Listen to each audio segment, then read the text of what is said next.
Hello everyone, welcome to Sea of Swords Forsaken. How's everyone doing this morning, afternoon or evening, depending on where you are in the world? And look at our splendid new overlay. Ooh, Look at how different we all look, and, you know, nothing's really changed. But yes. I don't think we look different. No, I think the screen... My beard's gotten bushier. That is fair. That is fair. Your beard has gotten bushier. It's amazing how much beard can grow in a week. Good. So let's kick off. We are playing Dungeons and Dragons. What would you expect being on twitter.tv/DND? For those of you who are unaware of what Dungeons and Dragons is, it's a tabletop role-playing game. All the people here play characters in a shared fantasy universe and roll dice based on their character sheets to do stuff, and I play the rest of said universe who does stuff at them, towards them, around them, you know, sort of in the general vicinity. So they have something to interact with apart from each other, basically.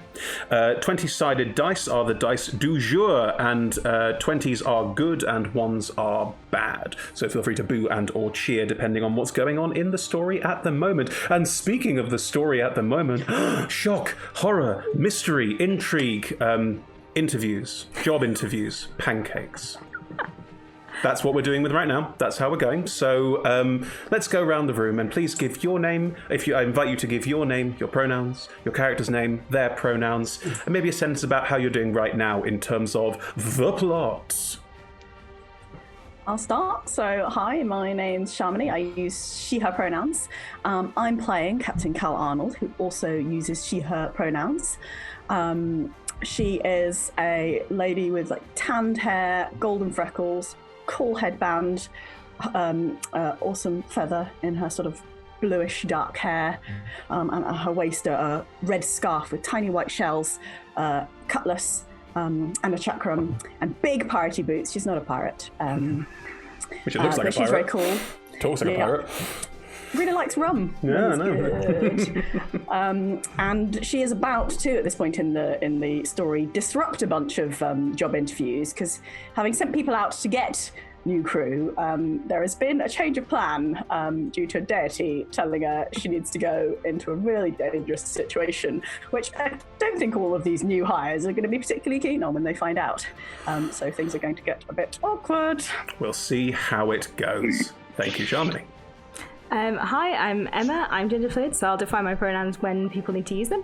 I'm playing Prosperous, who is Captain of Your Hearts. No, I'm joking. I felt like I needed a title after Shamini's intro. Captain of Our Hearts. Prosperous is uses either Prosperous or P as pronouns, and is a half-orc paladin of Shantaea. Prosperous is large and muscly and blue, wearing a lot of silver armor. You can see in the awesome character art that Grace has drawn. And Prosperous is on the ship doing a lot of bad job interviews. Please don't take Prosperous's advice if you need to do any job interviews, because Prosperous's way of interviewing is just to say a lot of words at the person. Hi, I'm Grace. I use they, them pronouns, and I will be playing Flutter of Wings, who also uses they, them pronouns.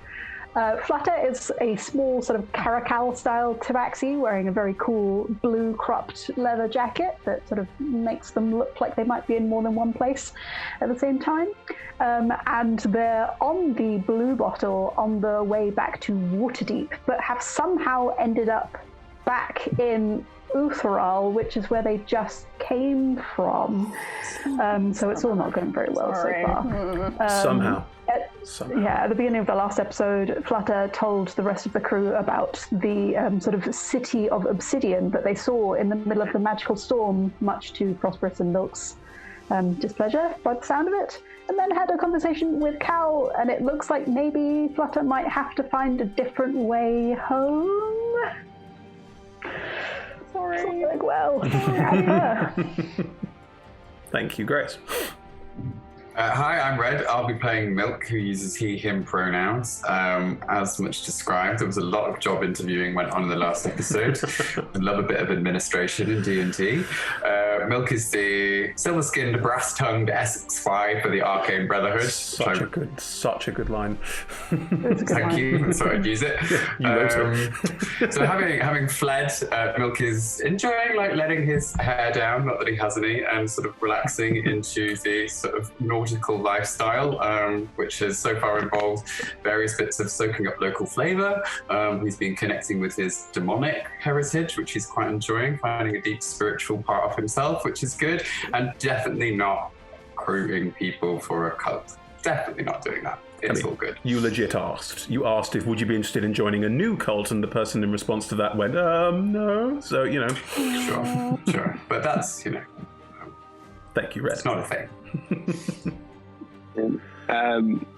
I'm Niall, actor, part-time wizard extraordinaire, also known as Anton Rain. Both he, him. Anton's kind of excited that finally, after a year being on this boat, he's kind of getting closer to why he thinks he should be here. So I think Anton's the only one that's kind of head set on doing this. He's like, this is mad. This is exactly why I was born, apparently. I don't know. Correct. Well, I don't know what he's thinking. He's going to get us all killed. Good, thank you very much, Niall. Cool. So before we kick off a couple of AOB, this stream runs for approximately 3 hours with a break somewhere near the middle. It's all improvised, so we'll have to find our way into and out of that. We're delighted to be sponsored. You can see all of the lovely sponsors arrayed all around us on our lovely new overlay. So we're sponsored by Hero Forge. Hero Forge offer fully customizable tabletop miniatures with dozens of fantasy races and thousands of parts to choose from. They've just launched Hero Forge Color. We had access to it because Kickstarter, but we've been able to use it to make minis for this campaign, but now it's available to everyone. So do please go check out Hero Forge Color ASAP and make yourself a fully color printed mini. No paint required. If you're like me and can't paint minis, this solves your problems forever. This is just awesome. I love it. We're also sponsored by Ultra Pro. Ultra Pro are not about miniatures. They're about all the other peripherals that come with tabletop D&D playing. So dice bags, dice boxes, dice trays, a lot of exciting new things that are coming out in terms of wallets, portfolios and folders and things to keep cards, character sheets, etc. safe. They also make a series of figurines of wondrous power, and we are giving away today another of our wonderful owl bears. We've got some very exciting new figurines of wondrous power coming very, very soon, which I can't wait to show you. They're so fucking cool. But in the meantime, this really cute owl bear will have to suffice. Just join us in the Twitch chat, say hi, say hello, say what is this? Doesn't matter what you say, but please say nice things. And you'll be in with a chance to win said owl bear, which we posted to you as long as you have a UK address because of competition rules in the UK. Thank you very much indeed. We're also supported by D&D Beyond. You can see their lovely Twitch overlay over our overlay, which shows you all of our character sheets on the left-hand side of the screen. My hand is in Emma's shard. Left-hand side of the screen. Just have a look there. You can see the wonderful character art that Grace did for this excellent campaign, and you can also see everyone's stats if you're into that kind of thing. It's all right there for you to take a look at. We're also supported by Idle Champions of the Forgotten Realms. You will see an Idle Champions chest code, there it is, below us at the bottom of the screen where it says chest code and then colon. That's written down there. Do pop that into your Idle Champions game for a free gold chest, and thank you so much for joining us from there. We're also partnered by Level Up Dice and Zavvi.com, but you can find links on our social media where you can buy stuff and look at their incredible new dice arrangements. I believe some people are wearing some of their Zavvi outfits today. Is that correct? Oh yeah. Grace got one. Nas got one. Excellent. Splendid. So you can grab those from the same link as well. Do check it out on our social medias and do support the stream. Thank you very much. Finally, we play with a diverse group of players who play a diverse set of characters with wide-ranging sexual and gender identities. Our tables are trans-positive, and we encourage and champion trans players, characters, and DMs in our games.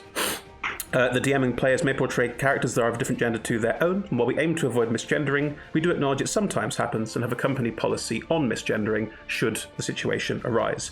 If you think we've missed something or missed an instance of that in our games, do pop something in Twitch chat, message us on Twitter, send us an email. We're very open to being corrected. We also use a bunch of safety tools as part of how we play together. You'll probably see pause cards waved around at some point today. That's mine, that's Sharmini's, a couple of those floating around there. Pause cards are a very good way to play safely at home. Thank you, Grace. I'm my best. We will also, you'll also hear us referring to lines and veils as part of play to allow us to avoid topics we don't want to have as part of our games. If you have any more questions about safety tools in TTRPGs, we are a big proponent of them. Our new safety policy is available also on our Twitter. There'll be a link in the Twitch chat. We also use stuff from the TTRPG safety toolkit. Again, the link will be in Twitch chat, so do play safely. Thank you very much. Right. I think that's basically it from all of our AOB. So time to dive in. Everybody ready? Everyone excited? What? Sea of Swords Forsaken, Episode 3.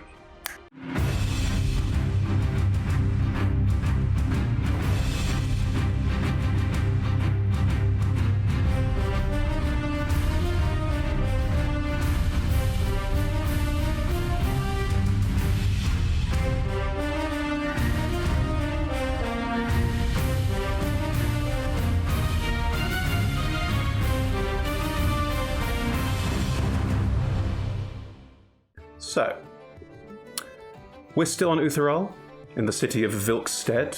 Some of the crew heading back towards the Blue Bottle, the ship captained by Captain Cal Arnold, and everyone is currently either part of the crew or a passenger on board. And some of us are coming, some of us are leaving, and some were heading into Vilkstead, going through Utheral with a particular goal in mind. Flutter, Anton, you were heading into Vilkstead. Where were you heading in particular? Flutter is heading towards the forge that they would have been at quite recently. Mm-hmm. Whereabouts in the town is it?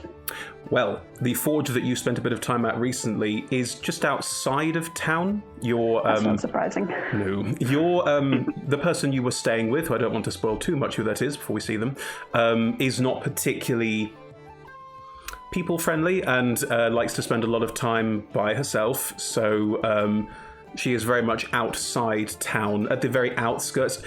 Utheral is not a big island, and Vilkstead is not a big town, so effectively you're going to almost the other side of the island by getting through the whole town to get out the far side, where there's a side of the island that gets a bit more battered by sea and storms, and the forge you were at is just slightly in the space where sea and storms would hit it more uncomfortably, but the privacy was more valued than the comfort. So as you make your way up through Vilkstead and get your way to almost like a top of a ridge, and then over the top of it, there's a couple of houses on this side, mostly, small cottages that look abandoned, the occasional sort of storage space, but a lot of these buildings look quite battered and weathered. So there is a certain amount of, is this going to be... there's not many people around, certainly. However, this forge, it's quite low to the ground. Like, it looks doughty, it looks resolute, it looks solid. And it's a building, there's belching black smoke coming out the side, and this small cottage almost has a sort of overhang next to it with a lot of forge equipment in the overhang, but the forge itself appears to be inside. As the two of you walk up and cross down into this space. Anton, you've never been here before, so this is all new to you. I think as we were walking, Flutter might have sort of been giving Anton slight side eyes a little bit, not like shitty side eyes, but just sort of, the way that someone's almost like biting their tongue on whether they're going to say something, and then sort of like, Okay. Anton, do you notice this? I'm gonna have a look at what my passive perception is to make a decision on that. That would be passive insight, probably. Passive insight, interesting. Is it passive insight? Okay, well, it would be probably an 11. Oh wait, how's my insight do? Oh, yeah, it's still 11. I don't know if that's good enough. I'll let you roll on that. Mm-hmm. Flutter, it is up to you. How noticeable are you being, do you think? I'm probably being quite noticeable, but I imagine as we sort of crest the hill and we move towards where the actual forge is, it might become more obvious as Flutter actually sort of goes to Anton. Are you sure about this, about staying? I mean, thank you for coming with me. I mean, are you sure about staying on the ship for this journey into the storm? Oh, aye. Definitely. I'm just concerned you've spoken about having visions, but do you not have anything more concrete than that to follow? Well, I suppose when you think about things, nothing is ever concrete. Things, just because I have visions don't mean that those things come to pass exactly how you think. I've seen some terrible things, but it's more of feelings that come with them. And, well, I'd rather not run away from things and spend my entire life in terror. I'd much rather go try and see what's going on in the world.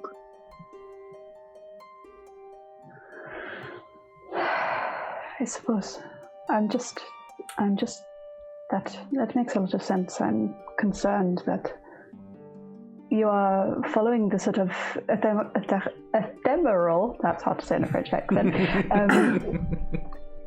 sense of that this is potentially the right thing to do, with not very much really to back that up. Is there ever a right thing to do? I've seen some horrible things, and people do some horrendous actions to other people because they thought it was the right thing to do. And right and wrong is not a concept I like to play with. You have a duty, you have a necessary thing that you need to do, then to do that. And as long as you can look yourself in the mirror afterwards, then in my opinion, you've got something right, haven't you? I understand what you say in a very, very intimate sort of way. Well, shall we? Your feet skip across the cobbles as you go, this sort of quaint seaside town. There's quite a lot of people around. You've noticed this before in terms of in the town itself. A lot of ship's crews who appear to be stuck here, and you are passing through quite a number of people, but it thins out as you get to the far side, and you can see this building, very clearly a forge. There's too much smoke coming out of it. Either it's on fire or it's a forge, and since no one's running to put it out, you can assume full well that it's a forge. But as you move towards it, a door opens, belching black smoke pours out, and Flutter, there's always smoke in the forge. The Forge Master doesn't really care, so it doesn't really seem to affect them that much. But stepping out of the forge, a large person straightens her back and looks up into the sky a little bit and wipes some of the soot and grime off her face. A Loxodon, an elephant human, twists their neck a few times and sees you both approaching. Maddie, it is. Hi, we are back. I am back. What the fuck are you doing here? Couldn't stay away from your excessive charm. Who are you? Pointing at Anton. Who's this? Hi, I'm Anton. You? Oh, that's nice. Good. Some friend of yours, Flutter? What is going on? Why are you here? You're supposed to be back with your partner and having a good life and all the other shit you talked about nonstop for a month. Yes, well, it's just the things that people can bring to your life, Maddie, I'm sure you would not understand. But no, despite your magnetic charm, I'm actually not back here of choice. Oh. The storms, you must have heard. Oh, yeah, everyone's talking about it. Even over here, you can't hide away from it. Something about storms blowing people off course and pirates taking everyone's shit. Yeah. What's new, eh? Well, quite a lot. I don't think the magical storm is standard fare for this area. Flutter, when you've lived as long as I have, the idea of, this magical storm, or, this bunch of pirates, or, that Death Knight over there, you sort of lose interest over time, It's just... Would you like a cup of tea? That would be lovely. Thank you, Maddie. Fine. And it's clearly an imposition, but she goes and does it anyway and steps back inside. This house is still belching black smoke. And Anton, you can see that The air conditions inside this house are awful. Like, this forge is clearly constantly running, and everything about this place reeks of someone more interested in getting shit done over taking any care of any kind. I promise it is not personal. Like if Maddie has gone on, promise it is not personal. She is always like this. to Anton. Well, you know, I don't have to live with her. Maddie comes out with a beer tankard and a small teacup. The only two I could find. Passes them in your direction. I'll take the teacup. Take the tankard. They are both full to the brim with terrible, terrible tea. Like, really quickly, sloppily made tea. The epitome of non-British made tea. Like, it's like tea you buy in a train station. Yeah, look at that. Look at all those faces. If you don't understand, live in England and buy tea at a train station. Good. You are I'm going to prestidigitate this tea. Can I sleight of hand it so it doesn't look ruined? I'm just like... Oh, sure. Yeah, sure. Roll me sleight of hand check. Why not? That's a 2.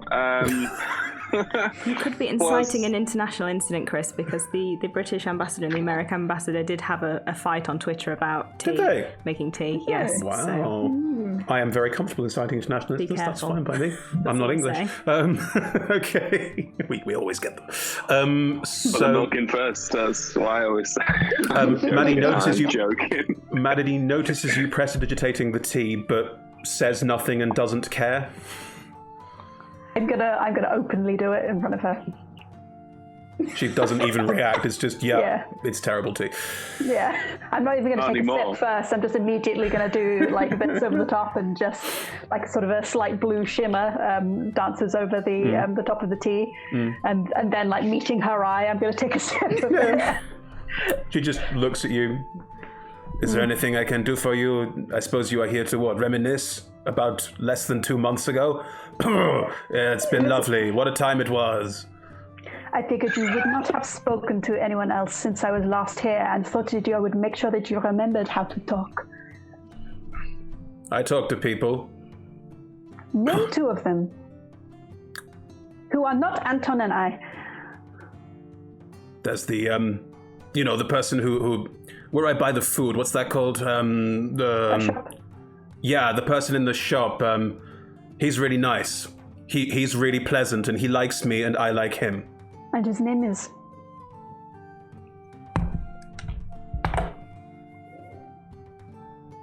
Frank. I feel like I've made my point. How have you been, Maddie? Fine. There's getting on with things, trying new things out. It's always the way. I mean, I found this really exciting new thing you could do. Here, let me show you. And goes inside and just grabs your hand and will pull you in unless you stop her. Yeah. Come, look at this. I'll walk in. Yeah. Inside, this forge is a complete train wreck. Everything is a complete mess, except for the pieces that are lined at various points. This is the kind of place where absolute chaos and disaster generates exquisite beauty, but in specific pieces that sit on tables, balanced awkwardly over a chair. It's almost like this is all, I've made something incredible, now I have to go and make something else. Maddie's clearly a very determined, very driven kind of person who doesn't really think about what happens to things once they are made. And she sort of goes, look at this, look over here. And Flutter, there is an axe with beautiful, intricate, almost Damascene coloration and striation across it. I don't know, this one, the water and the effect of how it came across. Sorry about the smoke, by the way. Both roll me con saves. Oh, God. Okay, I have been doing this since I was quite young. Yeah, advantage. Do I have advantage? Thank you. Lucky for some, isn't it? Ain't it? Austin received. No, Austin received. I rolled a 9. 17. Flutter, you are fine. You're used to this. Anton, you stop. It's a sort of constant, this is unpleasant air for your entire time. Can I open a window? You do. It doesn't change. Yeah, there are windows. You open a window. It's sort of quite rusty, unless it's never opened, and you just, like open it out, and it doesn't change the air quality in here at all because it's constantly belching out of various stoves and fireplaces and Forge Master sets. It's a smoky smithy, no way around it. But Flutter, you're being shown this beautiful axe, beautifully made, beautifully designed. Oh, and then I had it on this one too. And May's going to keep showing you what she's been doing for the past 2 months. And there will be 10, 15, 20 new items, all more beautiful than the last, all masterwork weaponry. You can see, like, Maddie is an expert in all of these things and mostly focuses on making weapons because what smithies generally need to do, and will continue to keep working until someone tells her to stop, frankly. So, yeah. It is the sort of shut-in's dream in many ways for her. Yeah, I think the dynamic there is very, like, it bounces between that sort of slightly, like, ribbing, antagonistic, but also genuine sort of pride and enthusiasm about the work and that sort of thing. That's the sort of the dynamic that Anton would be seeing as. And it looks like there's quite a lot of familiarity between the two of them. That sort of way that two people have been working alongside each other for a very, very, very long time. And you would have known that Flutter had only been here for a couple of months when the ship dropped them off, and it seems like the knowledge of each other sort of goes back significantly longer than that. So who buys all these? No one buys them. They're not for buying, they're for making. You don't understand at all. Like, this is not some kind of shitty shop. I don't want a shop. Are you a shop? No. Didn't think so. But that doesn't make any sense. So what do you do with them once you've made them? I make more. I'm trying to get better. This is a master smith looking at the items around here. You're not sure what better looks like. So, but anyone can take one?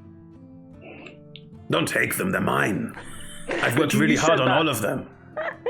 But, so you just keep unnecessary quantities of the same weapons at arguably a high, very high quality, but you just keep them? Yes, this is how you get better at your craft. I don't go in for all this capitalist bullshit. You know, I'm not part of the system. Not arguing about that. What's confusing me is the fact that you still exist here without having to pay any money, and you don't even give your stuff away. How? Like, this is just purely for you, isn't it? Who else would it be for? That's great. I mean, Anton's like, wow. It's the first person I've ever met like this.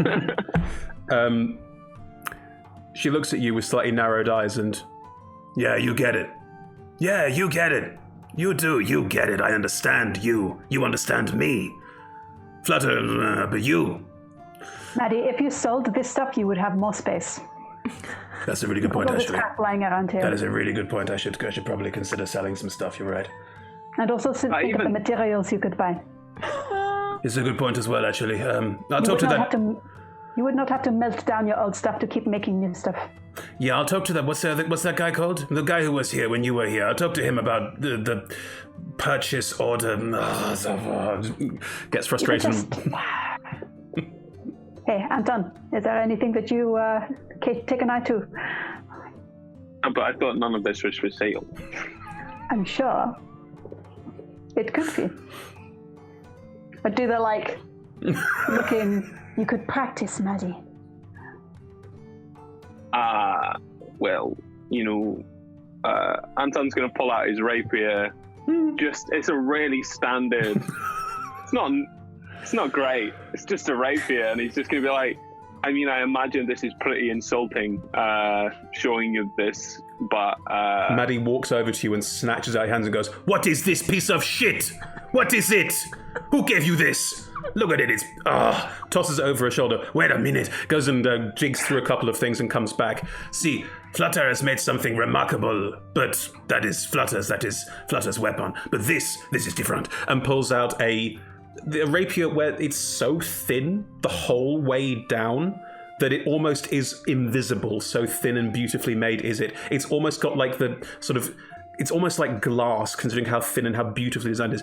This, I folded. I have to make it incredibly hot and foldable. It's burned my hands a little, but this is the point. This is why you work. And shows you, it's a masterwork rapier, and it is incredibly thin and beautiful. And Maddie will show you, by holding it to a piece of metal, it bends almost entirely to the hilt, and then bounces back with that kind of rigidity and springiness of a beautifully, perfectly made rapier. So it's not going to be very good at piercing, but it's very good at slashing. Well, it's a rapier. Rapier's never mind. It slips between arm plates. It doesn't matter. This is a... If you are working with my friend, if you are traveling with my friend and you want to protect them, then you better take this. Here, take it. Thank you. Anton's going to be very obviously scared, just of the pure intent that's coming after this Lux event. I mean, the scabbard for it is hilarious because it looks way too small. Like it's a beautiful handle and like it's tiny scabbard because it's so thin the whole way down. Yeah. Thank you. Hang on, Flutter. Is this the thing where I'm supposed to make a what is it? Sell it? Is this the thing? This is the... Do you have any money? Anton... I don't know how much money Anton has. Not much. Gosh. None of you are very wealthy. Yeah. What do you need, Maddie, for the sword? I mean, I don't need anything. It says... I was told I was supposed to make this and make sales. This is what I'm supposed to... I don't want to do it. Just take it. Just take it. I don't want... Take it. I think I've got 20 gold, so I'm going to put a gold down on the table. What is this? That is what is used to buy things. Flutter, do people just give you is things this the right for amount free? of money? No, Maddie. No, it is not. If someone offers you a 1 gold for your sword, you tell them to fuck off. Fuck off. Gives you the gold back. You gave me this sword. This is me giving you something for it. If somebody's gonna buy the sword, then it's probably going to be more than don't explain. This is not my area. I spent my life being better at different things. This is not my area. It's fine. You need an accountant. If I may, if she will let me, I'm going to give Maddie 300 gold. What is this? What is it for? For buying things, for buying food. I'm fine. My fridge is full of... It's not a fridge. My cool box is full of food. And the kitchen is, as always, a complete wreck. No one's washed up or tidied in months. It's just a disaster. Maddie. What? You could hire someone to help look after you. Why would I hire someone? I don't like people.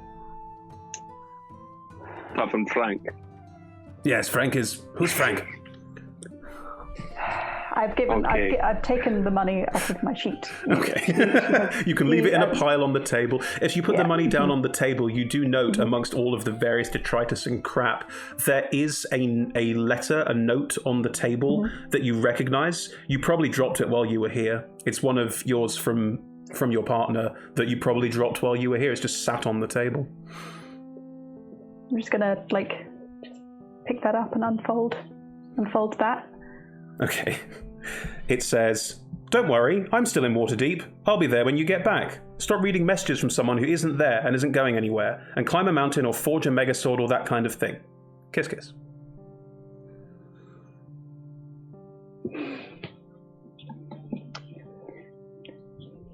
I don't even care.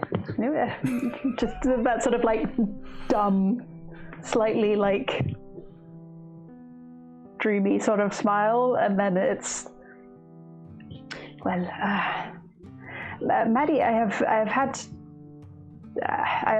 a couple of opportunities to use the rapier since we spoke, and I am very pleased. As I feel like I have not worked out all of the kinks, but well, no, I've been doing it for way longer than you have. I am much, much older than you. I thought you were going to say you are much, much better than me. Well, that too, but it comes with age. Give me time one day. Then you can come back and we can do more work. That was a good month. That was a good 2 months of work. We did a lot of good things. Thank you, Maddie. But no, you want to go home, don't you? You always want to go home. I do want to go home. So go home. Why are you still here? Apparently there are lots of pirates in the way. And the captain, she wants to head off into the storm. Huh. Well, this is life, huh? You make plans, the gods laugh at you. It does feel that way. It is that way, Flutter. That is life. No? But I think that the question that I have is knowing what is the right thing to do. You know, you think a lot. And it's good because you think more than other people, and that is important. But you know you think too much sometimes. How do you know when you are thinking too much or whether you are thinking the right amount? How I don't know. You're asking the wrong you don't lots do of them. anything. See? You are wise, Anton. For someone as young as you are extremely wise. Well, sometimes, great things can happen at a young age. Well, Confident too. Yeah. I don't know. You go back and forth with me, you do. Maybe we're friends, maybe we're not. I'm not sure. Oh. All right. I'm gonna clean up because this is really bothering me. He's gonna cast prestidigitation on the entire kitchen area and just Maddie barely slowly even go notices. around, finding all the little bits and just being like. Maddie barely even notices that you're doing it, but yes, that is much And he's appreciated, gonna I'm open sure. some windows, as many as possible. Yes, Flutter, I think your friend is right. If thinking makes you do nothing, then it is too much thinking, huh? Perhaps. Do you remember when you were little and when it happened and you were not sure of what to do or why? Do you remember what I said? No, I do not. We don't know why anything happens. We don't have choice in what happens. Sometimes it happens to us, huh? All we can do is approach it all with... I mean, people, the rest of the phrases with a smile, but fuck that shit. Approach it with conviction. Approach it with life. Approach it with energy, you know? Yes. Yes. Anton's gonna be like, technically a smile would constitute all these things in the metaphor. Once again, you are going down in my estimation. Sorry! Continues cleaning. I hear Maddie. And your assistance then was, I think, has helped me find that. Good. Don't forget, I helped you then, and then you made it better. Points at your leg. You made it. You make it better, and you can keep making it better, huh? And I have? Yeah, Every time? exactly. Now, you're both bothering me, but I'll let you keep bothering me if you want to, but don't you have someone to go home to in the long run? Yes, I do. Maybe. No, I don't. I wasn't talking to you, but fine. You fill your boots. He's cleaning. I presume you will eventually finish tidying up and tie up here and head back? Yeah, I imagine there's some remarks of like, why is there cheese in the meat section? I like that you think there's a cheese in a meat section. Why is there cheese in the garden? Will be the question. Or any other Black Books reference you'd like to throw in. Yeah, good. So, back on the ship. Dirty. Filthy. Back on the ship. Cal, you were just meeting this random person from the village who no one else has met and has any feelings about whatsoever. Annie, who volunteered herself as a cook. She's about to get yeeted off the boat. I need a shill. Is what's going to happen, I think. Introduce myself, Captain Cal Arnold. I'm Annie. It's a pleasure to meet you. And you can cook, can you? Hang on, Devon, wasn't it? Ugh. Lost the Sleazy. accent. I've lost the accent. Dodgy. Shit. Dodgy as fuck. The dodgy Don't do Annie. that. It's Well Devon done. first, then Dodgy. Still. Annie the Shell. Yeah. If you're Or- thinking about it too much, just say something. No, I've got it now. It's fine. We do. You can cook, can you? I am a marvelous cook. Really? I have worked on some of the finest galleys up and down this Sea of Swords, let me tell you. I mean, let me be honest here. If I was an exceptional cook, I wouldn't be a sailor either, but I happen to be good at both, so here I am. Annie's a bit older. Like, there's a certain, like, sort of... She looks like the kind of person who has a lot of time at sea and is clearly quite experienced at this sort of thing. If anything, Kel, there's kind of a blink and you miss her kind of, yeah, sure. Well, I mean, being any sort of a cook ain't necessarily a job requirement for this role, but that's good to know. You gonna bring any trouble down on my ship or my crew? Well, I can't say that I have a particularly strong feeling about trouble or that sort of thing. No, I've traveled these parts, I know my way around, but I'm not, looking for any trouble. Can I insight check? Please do. I'm definitely not queen of the water rats. Hiring someone is reasonable. Oh no! Wait, no. Don't forget you have a Yeah, minimum roll because of Rolled your... a 4, but my minimum roll is 7, I think, so 14. It's higher than that, isn't it? If you roll an 8 or below, it's an 8. Is it 8? 15 then. Annie seems trustworthy. Something about her seems completely harmless, is the word you would use. All right. We got a few different things to sort out before we confirm anything. You might want to stick around. I Right, just you need to are. talk to Fanric here. All right. Would you like me to No. stick around off the boat and return tomorrow, maybe, and have a longer chat then? Or I could wait here. Honestly, nothing's carrying me down in Wilkstead at the moment. Just wait there 5 minutes. That all right? Absolutely. Thanks so much. Thank you so much. And as she steps across, you do get the faint, like you can see from her movements and slightly twisted gait, she definitely has a wooden leg and is moving with a slight twist and move to it. Because this Treasure Island reference couldn't be more obvious. Fanric. Yes. Okay, so I gotta tell you something. You ain't gonna like this. I don't like this. Okay, I'm just gonna say it.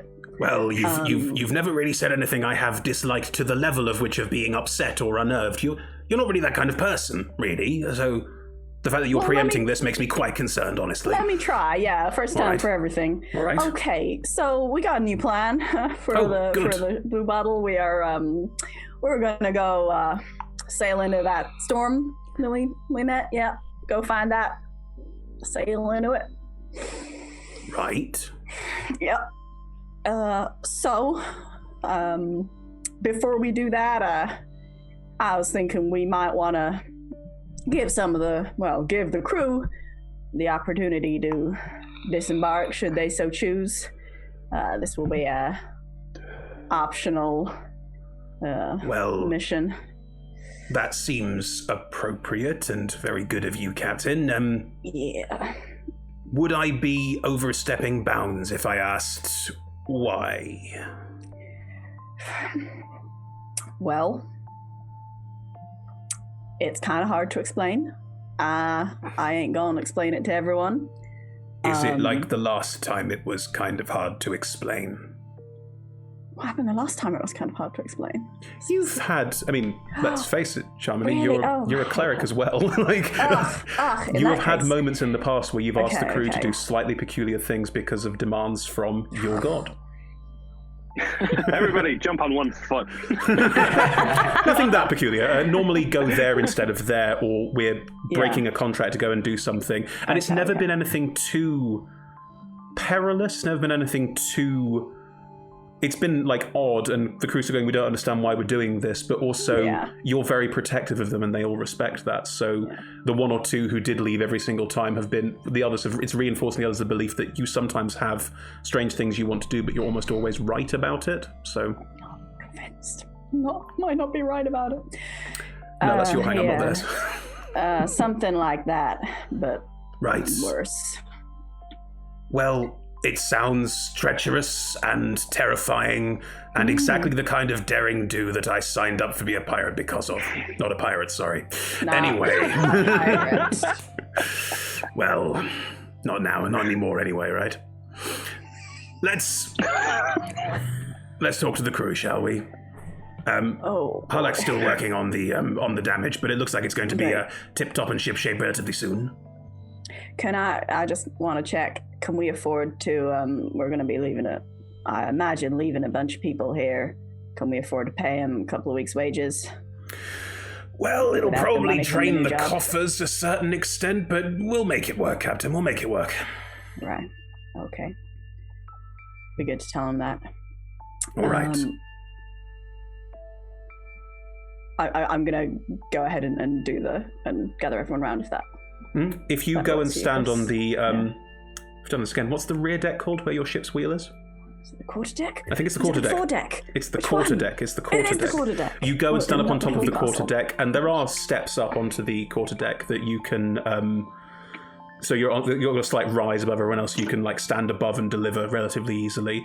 And as you do that, Fenric starts gesturing for the crew around to come and join you and to be there and to be present. Prosperous Milk, as you're entering the harbour, you can see that Cal is speaking from the top of the ship, and you can probably hear what's being said because sound travels quite well. It's not particularly busy. There's people in this hub, but they're not really doing that much work. And also, Harlak and the remaining ship's engineers and workers will stop work and come and listen to you as well, Cal. So you have quite a large audience. Prosperous Milk, Kevin is also with you. And is that our ship? Is that where we're going? Where the person's talking? Yes. Your future awaits, carefully to your future captain. All right, I will. Potential, depending on whether she agrees to hire you or not. Sure. I'm sure it'll be a really lovely speech about how heartfelt and lovely the crew is. It'll be great. I'm looking forward to it. All right, listen up, everyone. We got a new job coming. It's a little bit different from usual. Puts some of our other plans on hold somewhat. We are not going to be heading straight to Waterdeep or down the coast when we leave here. We are going to take a detour via the magical storm we encountered earlier. We will be trying to find it, sailing right into it. I'm afraid I cannot tell you any more details about what might happen after that. Now, this does not fall under your usual job descriptions. Anyone who does not wish to come along on this particular job may remain here and will be paid wages for the next 2 weeks. Anyone who does wish to come along, think carefully about that decision. I cannot guarantee anyone's safety, as always, but now in particular. I want y'all to think carefully about this. One of the random crew people raises a hand. Yes. When you say into the storm, do you mean like into it? Yeah. Like into the deadly storm that killed Bill and Jimmo and stole the axe? That is why I'm asking you to think very carefully before staying aboard this ship. Fenric is going to turn to say something when from the back of the crowd, and Prosperous Milk, you both notice this too, you hear a voice going, I mean, I'm not part of the crew yet, but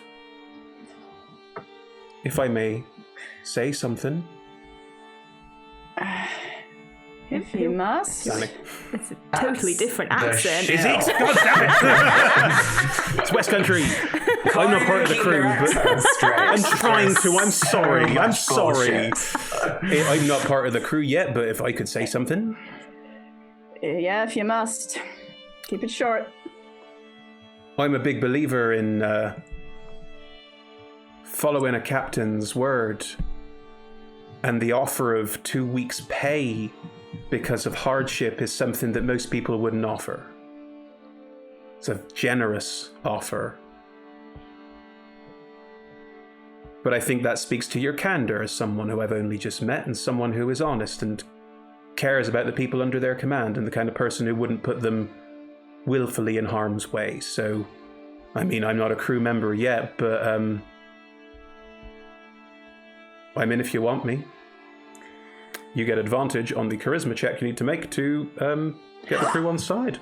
You are rolling a the way you delivered that was more persuasive than anything else, I think. And if I want to get the crew on side, like the guilt of like the more I get them on side, the more of them will die. I'm like, this is really hard. True. So roll me a persuasion check. You can add the crew's morale to that, which is currently decent. It's a 3, so you add a +3 to that, and you do it with advantage because of Annie's assistance. +3 and +4. Right. Oh, Jesus Christ. Was a 1 and a 2. Wow, that was cool. Because she's a shill. Right. Yeah, plus 7. So 9. 9. A good third of the crew are sort of looking around, kind of worried and kind of like, oh no, this sounds a bit dodgy to me. Like you can hear the rumblings, and They should be. Can I jump off Eloise onto the ship, please? you'd have to go up the gangplank first, otherwise you're trying to jump up about 10 feet. I'm onto the back of Eloise and I'm scream. on, Yeah, you I'm probably on could. Eloise. That'd be Eloise is cool. quite tall. Interesting. Unnecessary. Roll me an but athletics cool. check to do this unnecessary but cool thing. Yes. D&D. I mean, to counter this, the only thing that will happen is I'll fall in the water, so, you know. In the water. I've rolled a natural 20. Plus 8, so it's a 28. Emma, you can describe whatever the hell you want that you do when you do it. Go on. I just want to stand up on the back of Eloise, jump, grab the railing, and like heft myself up onto the ship. Oh, people around it. What the heck? This is so exciting. Do you mean we're going to literally sail into a storm? I am so on board. Can we go now? Are you trying to do something with that roll? I'm trying to encourage more people to go. Okay, well then roll me an intimidation check, because that's what this is. That's very intimidating. I'm excited. You're intimidating with your excitement. I also have a +9 to intimidation. It's a good roll. Yeah, go for it. That's 21. People around you, oh boy. yeah, yeah. And they saw Prosperous in battle, and the fact that Prosperous is coming, for a lot of them, is kind of like a, phew, yeah, we're there. Like, as long as we can stand behind the paladin, we're good. And a lot of people around Prosperous are now going, actually, yeah, okay. And there's more of a rumble in the crowd forming. More of the crew are deciding to stay. I'm totally with you, Captain. I lift That my is sword up. It's good really to big. know. It's like the tear whole the sail. height of me again. You nearly tear the sail. It's so high above your head. Careful with that. Thank you. Sorry. I apologize. I have not had a chance to speak to you and our other passengers specifically about this. I have nothing to Change of apologise for. plan. This is so exciting. Storm adventure. Sorry. Right. Milk, Well- Kevin with you is just going, You're right, Kevin. Are you coping? This is what adventure tastes like. Come along, my friend. sick and a bit of wee? Exactly. You learn to love it. Oh. Come along. You drag Kevin by the hand, because I feel like you are. If I have to, I shall. You are, yeah. Okay. Is Kevin coming? I mean, I can exert more pressure if necessary, but You're dragging Kevin by the hand. Very definitely Kevin's just being dragged up the gangplank onto the between- blue bottle. me and Malinois, I feel there's a reason to be persuasive. Milanoe is probably floating invisibly unless you specifically say that she Okay. isn't. Otherwise, you No, get no. more people going, "Whoa." like pointing Melina away out. Let's leave her invisible then. Grand. So yes, Milk, Prosperous, you are back with Kevin, and Annie is there. Annie very noticeably spoke during that speech, so your nemesis has arrived. Anton, Flutter, I will say that you are heading back through town, and I have something else I would like to do with you if you're okay not being in this bit, but if you'd rather be there for this bit, I'm very happy not to do it. It's up to you. Oh, we have I a whole still need to pick up quest. food. Yeah. That's great. That's what I wanted to do, but I wanted to check. I didn't want to take you out of the fun. Can I have a quiet, I wouldn't draw the captain away until this bit is finished, but I would like to have a quiet word after this bit has finished. The crew are starting to disperse a little bit. I'm going to wrap it up. I'm just going to wrap it up by saying we are planning, if you do not come to return here, we don't know when, and that is of course not guaranteed. Any questions, talk to Fenric. And then I will turn to... Milk has his hand raised, which is apparently protocol, so... Right, more questions, okay. So I'm very clear on the what. I'm more like, what is the why, Captain? Perhaps a little stirring word on that subject. The why is this is the job we have and I'm the captain. I will... Good, detailed. Love it. The why is authority, that's why. Transparent. chat with you downstairs as our esteemed guests, if you don't mind. Absolutely, Captain. The Fenric is being not mobbed. There's about 10, 15 crew that are going around Fenric. asking questions. It's not so much the can I leave, it's more of a if I do choose to stay and I get the money but then you don't come back, oh god, what does that mean? Like, there's sort of questions there, but you see most of the crew, thanks to Prosperous' intervention, are now more on side than they were. You may need to pick up another 5-10 people or so, depending on how many of these people around Fenric decide to leave. But at this point, there's only about... most of the crew seem quite content to carry on as usual. They trust you, Cal, and they trust that Prosperous will protect them. So. Oh god.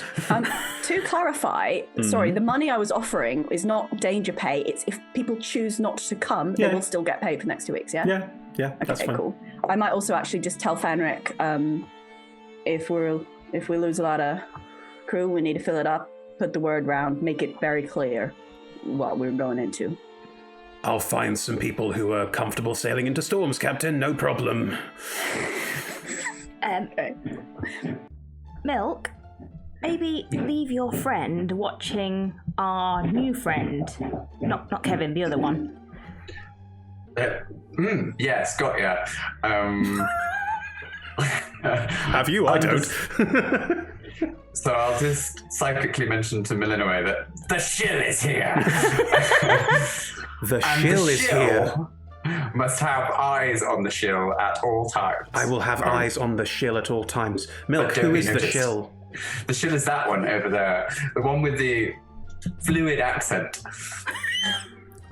Thank you. I will go find the one with the fluid accent then. Well, what is distinct about Annie, visually speaking? Annie is the kind of person who you don't tend to focus on that much. A little bit like middle-aged, a bit older, like the kind of person who you would glide over very easily. The most distinguishing feature probably is that the hair, despite greying a little bit and tied back into a bun, still does have a slight taste of red to it, a slight sort of auburny red, but quite bright. I will taking advantage of their just society. Right. Very much so. I will point the shill. I'll point Annie out to Millinaway. Annie will invisibly float over and be watching Annie. Annie's just stood on deck, sort of idly looking around. The picture of Harmless. Occasionally, if a crew person goes over and says thank you for your words and that sort of thing, is sort of, well, it's nice to meet you too, and is sort of engaging with people quite friendlily and clearly making some friends amongst the crew already. Very shill-like. Excitedly follow Cal downstairs, looking really happy. Cal, where are you going? Super happy. I thought Cal invited us downstairs to have Yeah, a word. I'm gesturing them. Okay, you do have captain's downstairs. quarters inside the quarter deck where no one will join you unless you invite them in, where no one will bother you. It's down one. It's down one. Yeah, it's down one it's floor. Is it on the floor? Fine, okay, you go downstairs into the captain's on the main quarters. deck. Sure. And my quarters are next to the room where we keep the boards, so I will gesture us into that one where we had dinner. This is so exciting. I am so thrilled. Oh, do you think there's going to be No, they killed the Kraken. Damn it. Right. You can keep dropping hints all you want, Emma. I'm not putting a Kraken in this campaign. It's done. I was planning on apologizing for the change of plan, but it seems you're quite enthusiastic about that, which is nice to hear. I should probably apologize for suggesting that you both may have had something to do with our earlier encounter. It seems that is not the case, and I'm very grateful that you still wish to stay aboard. I mean, to be fair, we do both look like people that a storm might follow. That wasn't offended in the slightest. But I am curious about how you've come to determine that we are, in fact, the innocent figures that we are. I didn't go that far, but okay. So I believe, as passengers on this ship, I do owe you somewhat of an explanation for this situation we found ourselves in. It's not something I would like shared widely, but I used to be a cleric. And from time to time,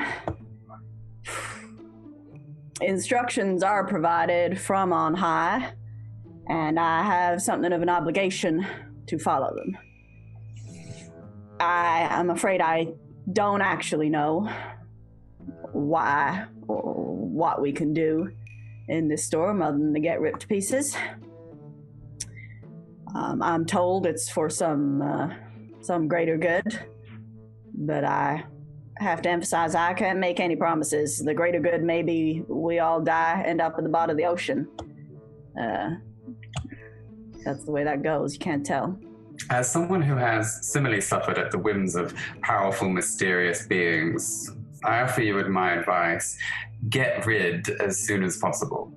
Do not leave yourself to such whims. But I understand when one's under the thumb. I mean, sometimes they can be really useful. I mean, it depends. Like, they're not all evil and, like, nasty and, like, I mean, it's not all bad.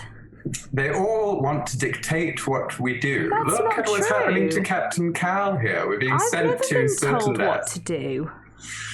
No, that's true. Shorthair does seem far more reasonable. Zach, you just do it without being told? I don't know, because I've never been told what to do, and also, I don't think I do anything that's that predictable. Who knows? It's true. That is Someone true. else can research it later.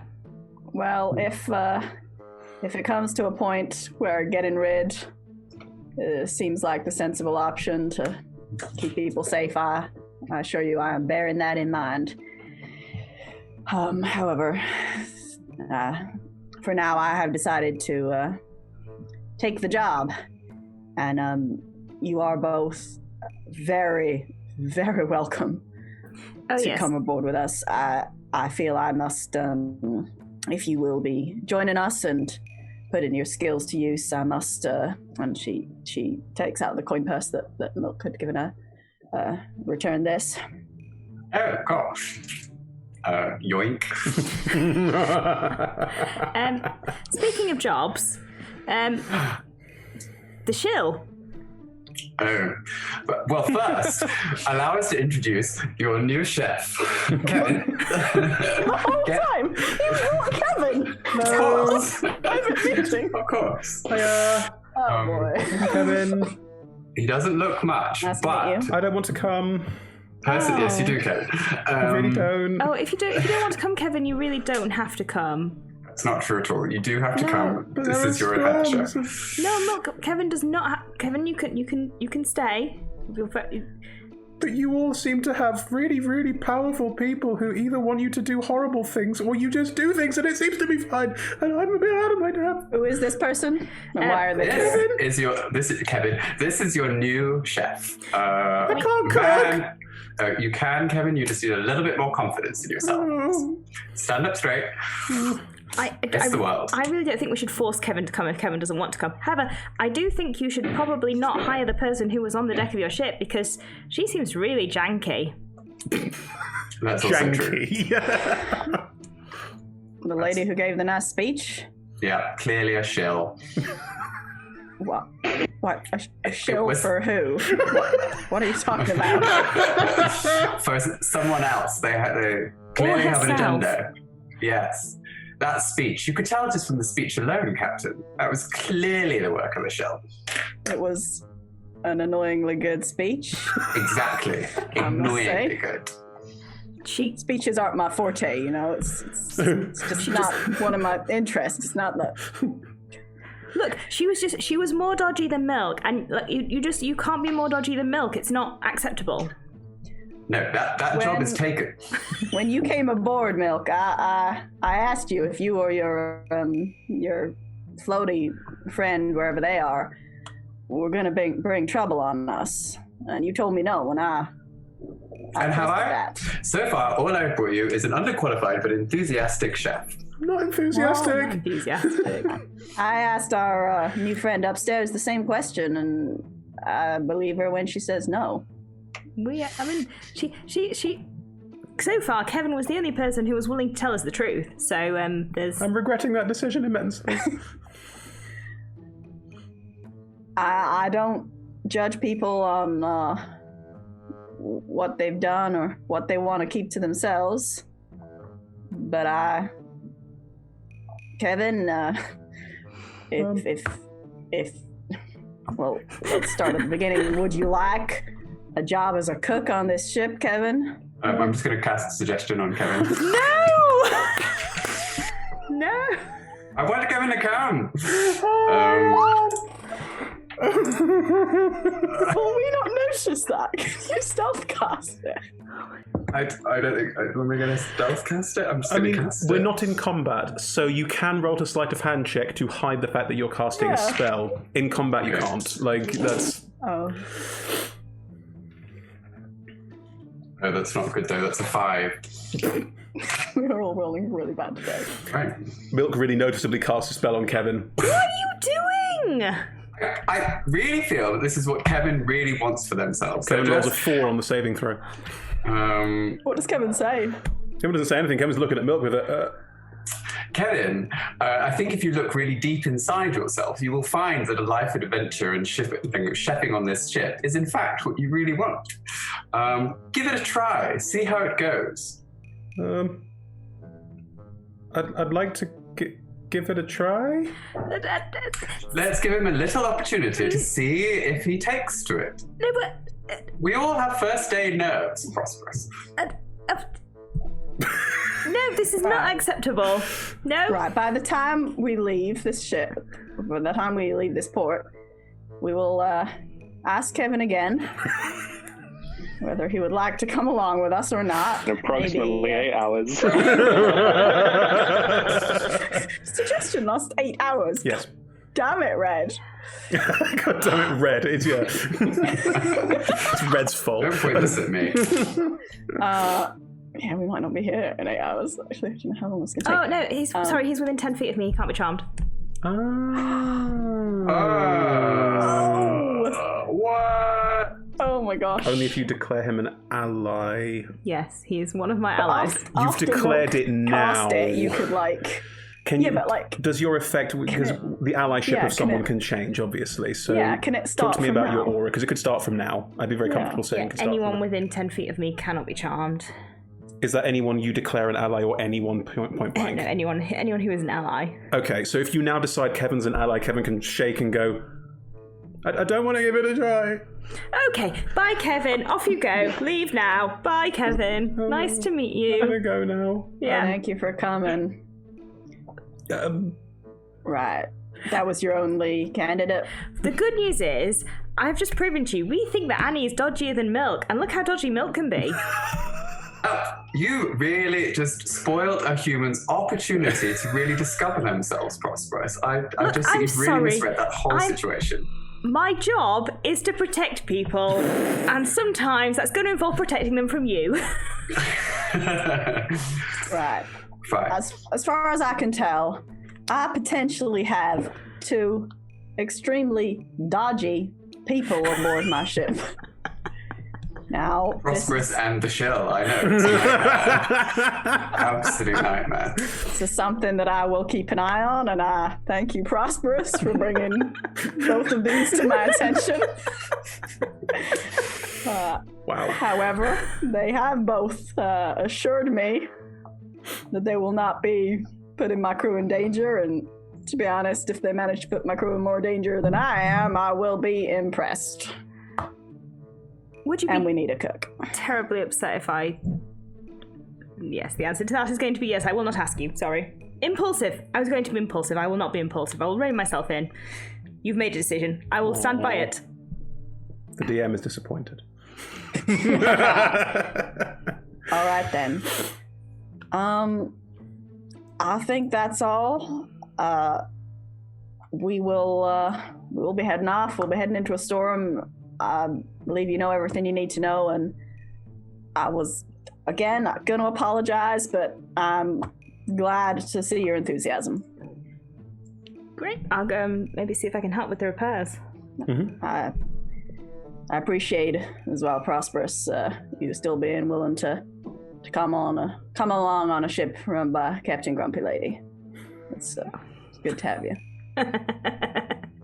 I presume that is just in this room. I will not call you that again. Sorry. You ain't on my crew. You can technically call me what you like, but... Right. Cal, Prosperous, Milk. The ship is going to still need some repairs and will take a couple of hours to be repaired. You arrived here relatively early in the morning, so the repairs will take the rest of the day, and it will probably make sense to travel first thing in the morning. So there is no rush. Oh, great. Let me know if you have things you want to do in that time frame. However, before we get to that, Anton, Flutter, you are returning from your excursion, and you are walking back through Vilkstead. As you walk back through Vilkstead, these cobbled streets winding their way back down towards the harbour. Anything you're discussing in particular? She must have liked you to give you the rapier. I think sure. Yeah, I'm very grateful for you purchasing that. I see you're quite a wealthy person yourself.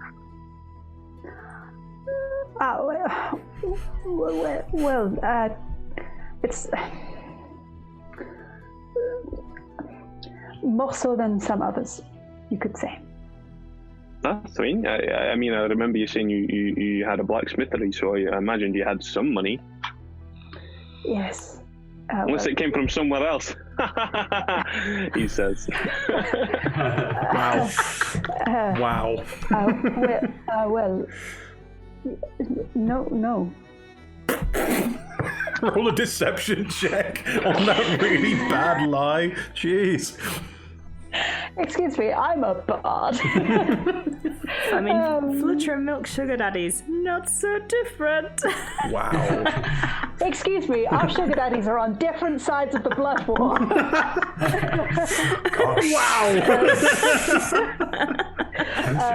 I rolled a 17. Two households, both alike in dignity. I rolled a 17 on my deception check. Anton? Oh, God. I rolled a 9 on the dice. Don't rub it in. Let's have a cheeky gander. Okay, so we just got a solid +1. That is a 17. Oh no. The dice I see giveth, through your lie. the dice taketh away. The money's come from somewhere else. Yeah, Anton is just gonna leave that. So worth it. It was so worth it. He's just gonna look knowingly because he's not charismatic. So he's just gonna look at you like he knows you're lying. You know that he knows that you know that he knows. Great. Well, so you said you wanted to buy some sweet things while we were in town. So, yeah. As you say this, on your left, you notice there's a shop with mullioned windows, and What does mullioned mean? oh, their windows are quite thick glass where there's like a design built into the glass, like it's quite a heavy window. And through that, you get this beautiful splashes of colour. And looking through the window as you pass, there are these very high wooden shelves, all sort of small partitioned, with these beautiful, large Kilner-style jars that are just full of these tiny little pockets of colour, that explosive flavour around you. And the mullions of the window kind of make the whole thing look kind of swimmy and dreamy as you pass by it. And on the window, in large letters, it does say Sweet Shop. There are too many E's in Sweet. Like Are we more in than three? Brighton? Yeah. Just thought I'd check. Yeah, okay. I mean, we're in old school Brighton. If we were in today's Brighton, it would be called Sweet Shop with 4 Z's, and they would be selling all sorts of nonsense. But yeah.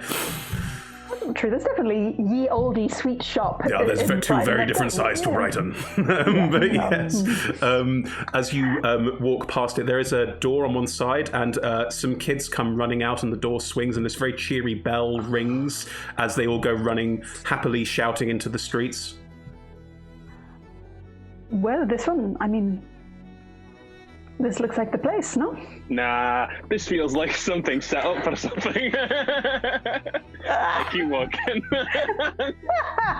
Hey, if you're not buying any sweets, I am buying sweets. We're going, definitely. Yeah, Anton's like, yeah, I mean, this would be very nice for some just nice treats. I hope they've got cake. And then he walks in. We should maybe go to a bakery if you want. As you head inside, you can see there are 2 figures, both gnomes, running around various bits of the shop, dealing with about 10 to 15 customers. And there are these beautiful step ladders, which are all on wheels, that are being slowly glided around so that they can be climbed up in a jar, grabbed off a shelf and brought down. And these 2, both of them female gnomes, are running around. Just, oh, and one, yes, of course. And they're just moving around and very quickly putting together orders for people at the desk. Most people here are a little bit younger. There's quite a few kids. There's also a couple of slightly older people with a slight twinkle in their eye and a slight furtive, probably shouldn't be here, kind of look about them, who are also ordering things from the counter. The queue is very quickly whittled down. It's a very quick, speedy operation. And as you get to the front, a gnome whizzes into view and, hello, what can I get you? Well, we're just looking for something nice to have, just for the next few days, something that lasts, a week. Oh, we've got a wide variety of hard-boiled sweets. They tend to last a bit longer and not sort of melt or decay over time quite as much. I mean, there are some we found in a packet that was from about 10 years ago, and they were still fine, weren't they, Marjorie? Yes, they were. Yes, so you can definitely have those. What sort of flavours are you looking for? We've got sherbet lemons, rhubarb tarts, lime and chocolate. We've got all sorts of different things. What can I get you? Do you have any chocolate? Well, that one tends to melt if you keep it for a long period of time, unless you're going somewhere particularly cold.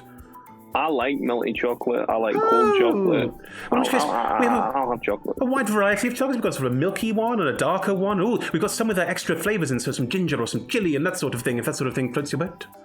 All of those sound perfect. Like one for each day would be nice. One for each day in a week. Okay, yeah, of course. Just for 7 different selections. A selection of chocolates for you, of course, no problem at all. And for you, looking at Flutter?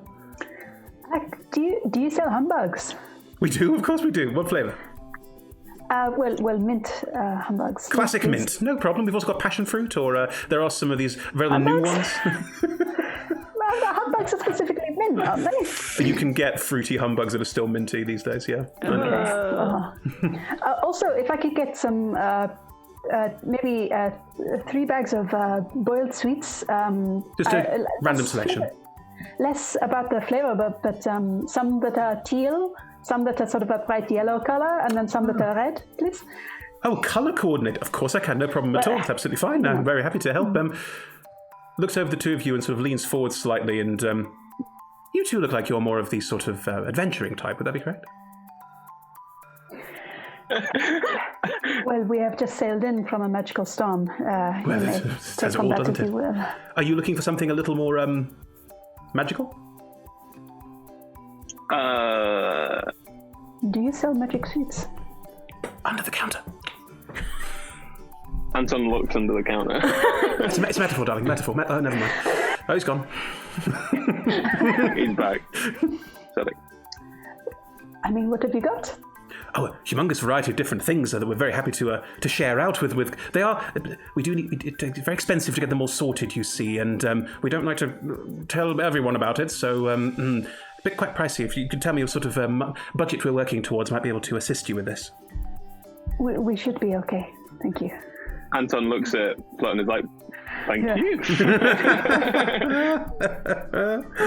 Lovely. Okay, in which case you are given all of the sweets that you asked for and are presented with a selection of interesting sweets that do interesting things. Depends a little bit on how much you want to spend, Flutter. That's the main question here. Well, what is the sort of amount that you're looking to... I feel like we're doing that thing where it's like, what's your budget? What do you usually charge? What's your budget? What do you usually charge? Yeah. Okay, so we've got 100, 1,000, 10,000. More in the 100 to 1,000 range. 100 to 1,000 range can do.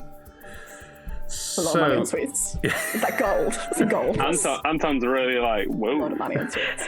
I mean, these are individual sweets at this kind of cost, so yeah, pricey. Okay, probably more in the 100 range. More in the 100 I range. thought you meant total, not like per sweet. Wow. No, per sweet. Seeing as I just gave Maddie 300 gold, I have just under 2,000 gold. I've got 20. I thought you gave her 3,000. 300. No, I gave her 300. Good. Okay, in which case we'll still look a lot, but- at those of the... You can watch the last episode of Agents to see how hard we negotiated in with Asmodeus!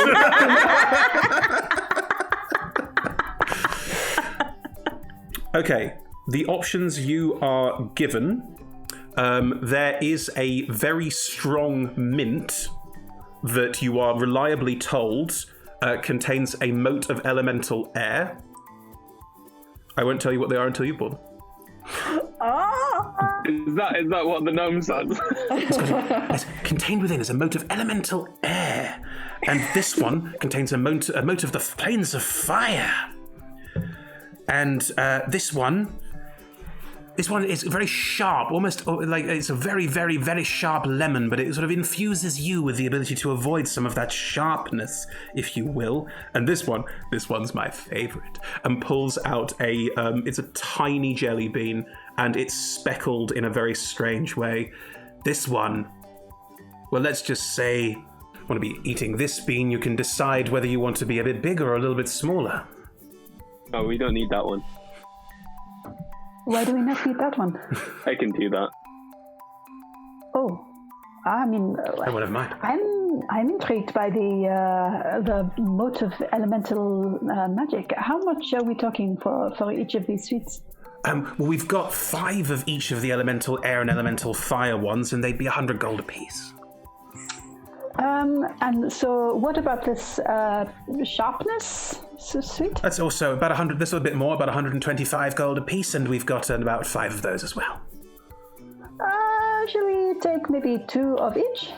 If you like, a grab bag, if you will. What do you think, Anton? Well, I wouldn't waste money on the large and reduced one. Though it is very, very, very, very, very impressive that you have managed to conduce sweets into. Is it like potions transferred into sweets? Is that how you do this? No. We just make the sweets. We're sweet makers, but we're also illusionists in our spare time. So these aren't going to work. No, we're also... Do you want them or not? No. If they work, we want them. DM to player. They work. Player to character. Oh. I'm joking. All right. I think you're on the right lines. Let's get a few of the fire, a few of the air, and a few of the old sharpness. Lovely stuff. That's on it being not Anton's money. Hey, look, I offered. Yeah, and Anton doesn't care about that kind of thing. He's got -1 charisma. He doesn't understand. Well, lovely. Well, then here you are, and we'll give you all the sweet bags that you asked for, and the chocolate for Anton, which will come to maybe a couple of silver. Sweets are not expensive. Okay. And you will also get 2 of the air-infused ones, 2 of the fire-infused ones, and 2 of the very sharp lemony ones. Are you going to add these to my sheet, Chris, or should I I'll tell you in the break. search for something? Ooh, okay. Wonderful. How much? So That's 600 gold. No, plus 620. gold. No, 650. 650 gold. 40? You said 120. 5. 650. 650. So you're still well in the money. Oops. Could I purchase like a big jar of sweets just for the crew? A general jar of. Well, we could put together a sort of we could put together a gift basket. We do gift baskets. We could put together one for the crew. That would how many are on your ship? There are about 25, are there not? 50. But there could be less, depending on. Perhaps 20 little. Perhaps you could sort of pick and mix some of the sweets into maybe 20 little bags. You could call them pick and mix bags. I don't know. What an inventive idea! We'll do that. Lovely stuff. We'll get all those pieces together and yes. Well, what's your ship called? We'll have a courier send them round later. The blue bottle. Lovely. Be a couple of gold for that because it's a big job. Sorry, I know it's expensive. I got this, he says. No, and he slaps it That's down the big thing. money. Lovely. So you buy all the sweets and you're heading back towards the blue bottle with your purchases? Lovely. Then that's where we'll pick up after our break. Join us in about 5-10 minutes after our break for the second half of episode 3 of Sea of Swords Forsaken. Bye, everybody.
And we're back. Hello, everyone. Welcome to Part 2, Episode 3 of Sea of Swords Forsaken.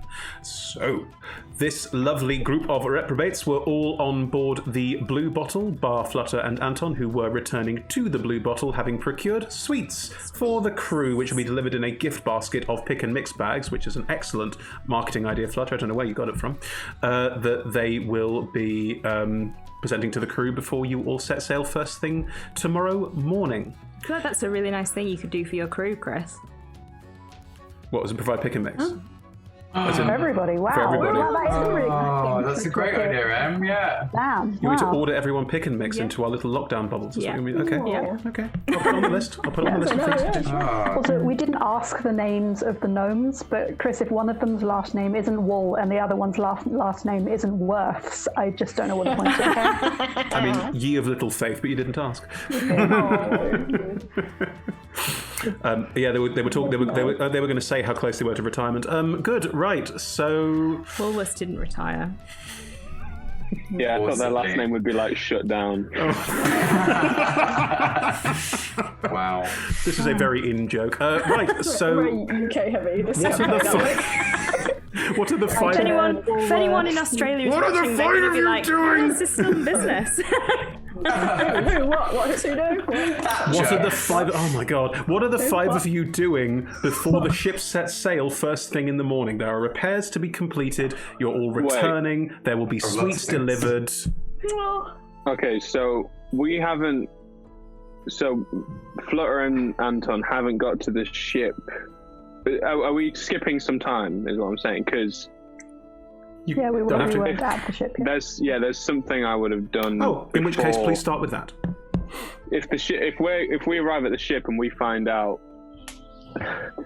that Annie is a new crew member, I would like to cast Detect Thoughts on Annie, because I have written down here Yes. Annie and the water rat. That's true. And Anton is very smart, and he's going to turn around, okay. look at everyone and be like, Let's roleplay all of that. That's lovely. So we'll do your arrival on board ship. That's fine. So you two are heading back to the ship where everyone else is. Prosperous, what are you doing while they're doing this? Can I? I'm going to go to Harlequin and offer to do repairs. What I would like to do is do Sounds repairs great. near where Annie is standing, and accidentally, knock her overboard. Not because I want to do her any damage, just because I think it would be funny, and I'm bored. Prosperous, I am bored, and I think it would be funny, and like knock her overboard. Also, she won't be behind our backs, so I'm fully understanding that she will just climb back on the ship, but she will also be wet, and She will also be damp. And in the end, isn't my that the real gosh. truth? Good, lovely. So Making as it you look like an accident. yeah, no, it's entirely accidental. I'm just being really clumsy with my repairs. I also feel quite big and you have I'm a big really sword. big. Accident. I'm not. Annie I'm also not doing very repairs with my sword. Oh, okay. please I tell seem to me, remember Annie also being big. Annie For a is human, maybe. Annie is a large human. This is true. She does have a stoop, and she does sort of obviously her leg does mean that her mobility is somewhat reduced, but she is quite large and quite sturdy. This is true. Ross, as you walk past, and are you trying to sort of shoulder her? What are you trying to do? No, I would be doing repairs and then accidentally. Hitting her with a hammer? No, like as I swing back, maybe like accidentally getting her with my elbow. Okay, I understand. Now, what you first need to do is roll me something to make it look accidental.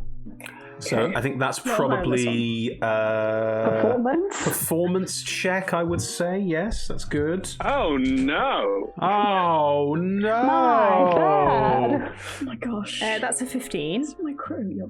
Okay, That's pretty good. That's cool. You roll a performance check and you go whoop and just lean back and just bump into her with enough force to try and push her over the side of the ship. That is fine. Can you please roll me it's a contested grapple, this, in game's rules terms, so can you roll me a contested grapple check, Athletics? please? If you like, sure.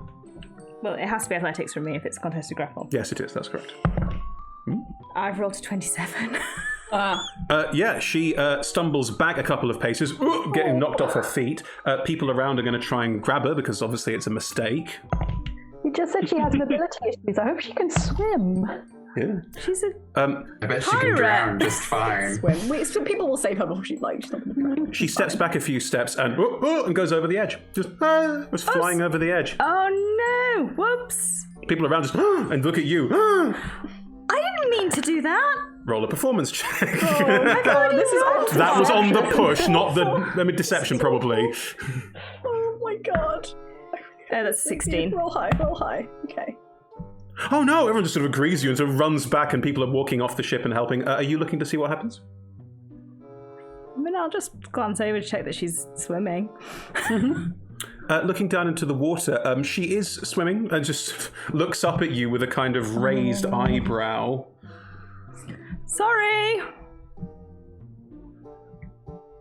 That's all right. Nothing to worry about. No harm done.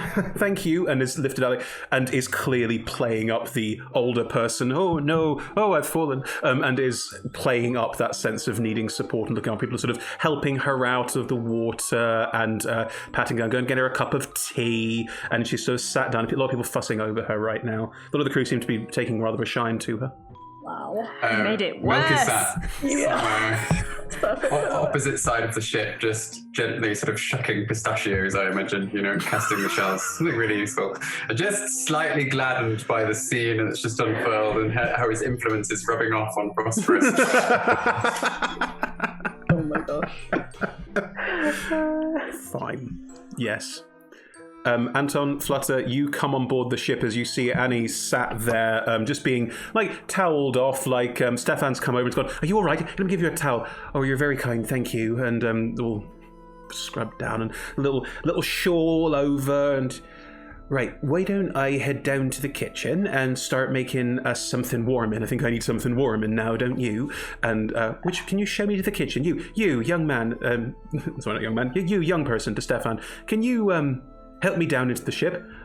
I'd be delighted to. I'm very happy to help. And gives her an arm, and she takes their arm, and together they walk down. And As she walks away, I just go, perhaps be more careful, and tap her on the shoulder and cast prestidigitation, dry her off.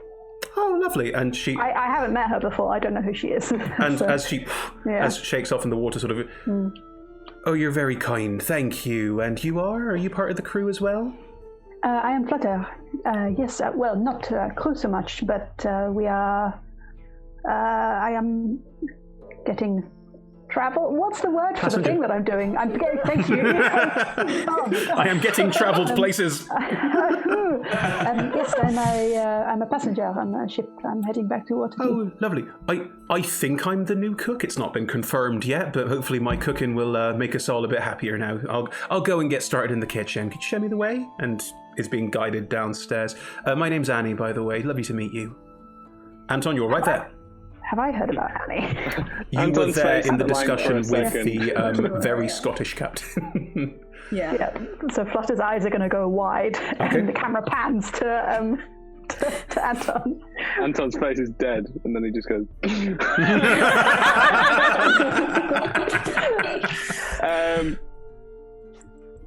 I am going to cast Detect Thoughts. Let me just mark that off. Are you trying to do so subtly? Well, she's not facing me, is she? Well, she is heading downstairs. What's the range on Detect Thoughts? How does it function? I'm just trying to get it up now. 30 feet. There we go. So, it is a... It's on myself, and then I can, Red's right, it's 30 feet within 30 feet of me, I can hear the thoughts of any creature. Mm-hmm. It's initially surface thoughts, but if I want to probe deeper, they've got to make a wisdom saving throw, and they know that I've done that. I understand. Are you visibly casting the spell, or are you waiting until she has turned around and has walked downstairs and wouldn't be able to see you casting a spell, and you can focus on her? 30 feet is still on the ship, so you'll be able to focus on her. I feel like within the time frame of him realizing, checking his notes, being like, Annie and the water rats, the ship is the rat queen, maybe she's the rat queen, and then he then he'd cast the spell. So I think she's got enough time to turn around and start hobbling away. Yeah, she will be. Doesn't hobble, still walks, but she is walking downstairs with Stefan. And by the time that she has gone, you're able to cast your spell and just generally get surface thoughts. Prosperous. I'm Everything gonna- is bad. How did she turn it that way? It's just bad. I dislike her.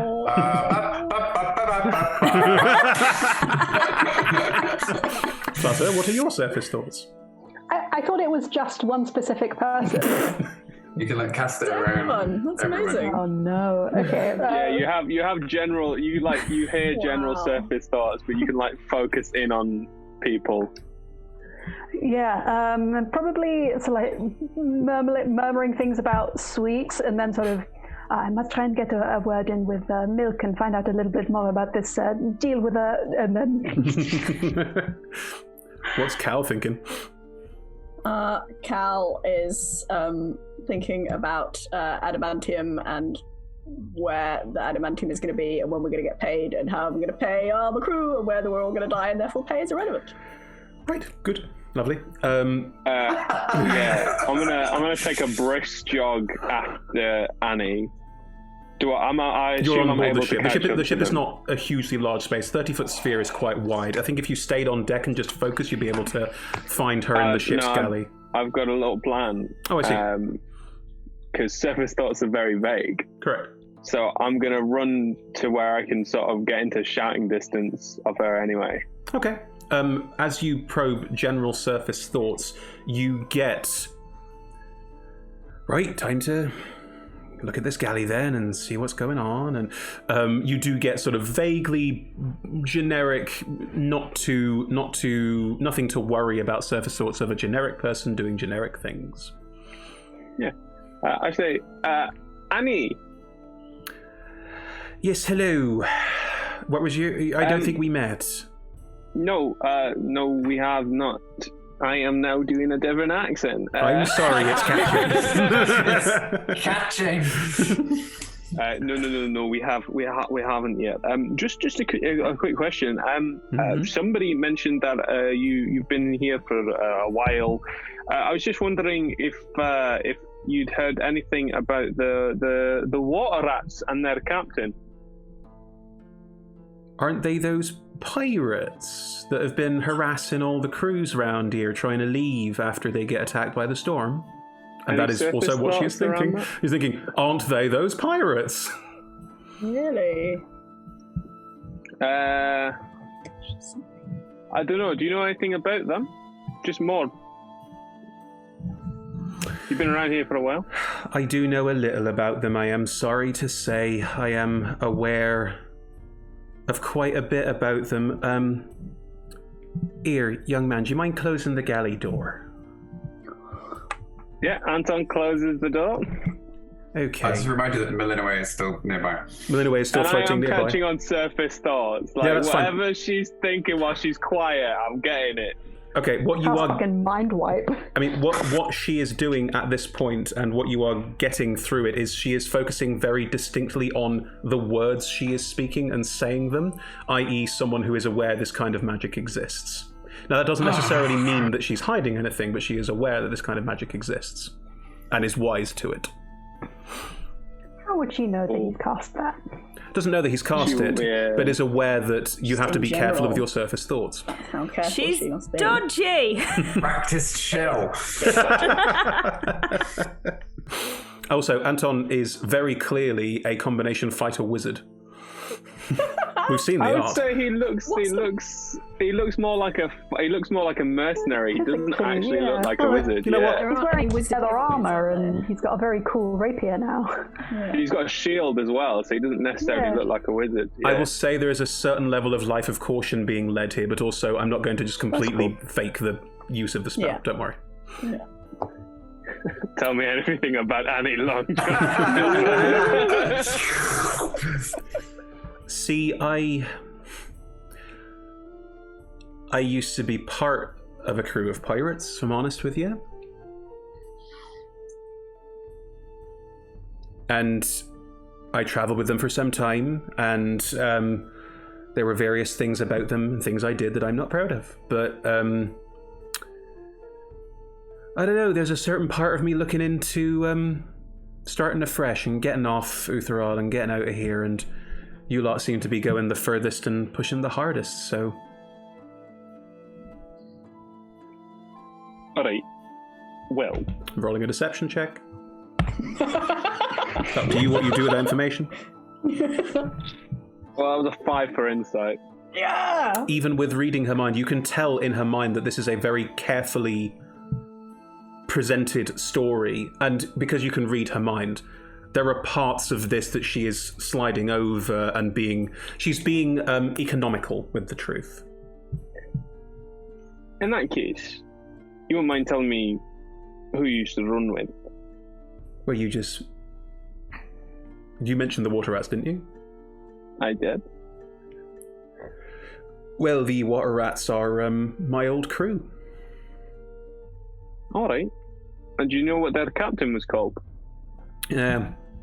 Also called Annie. I know.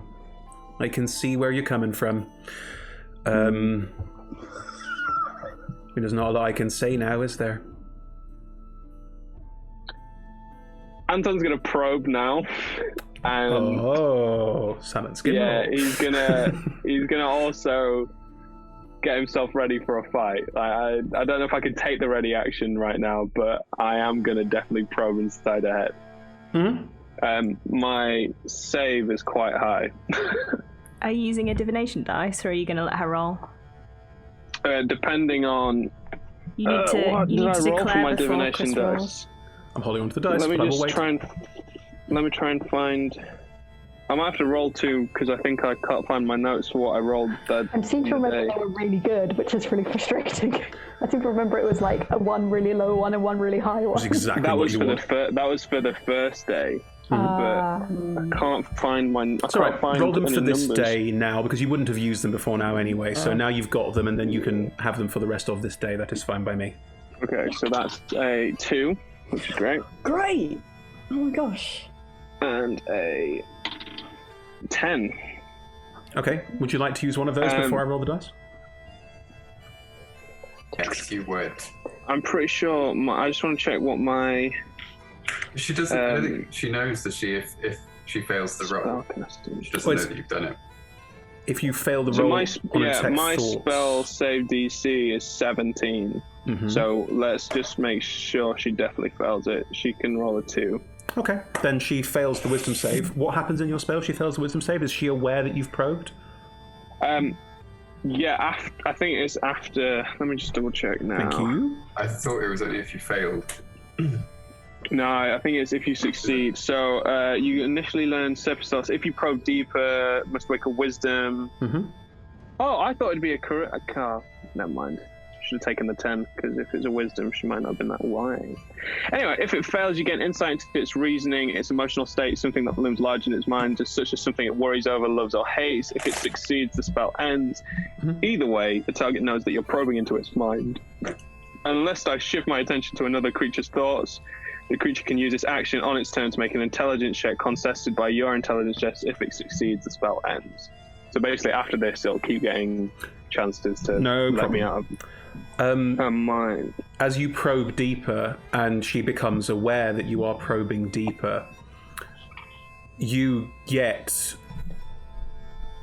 not only that she was a pirate, but also that she used to be part of the cult on this island, the Kraken cult.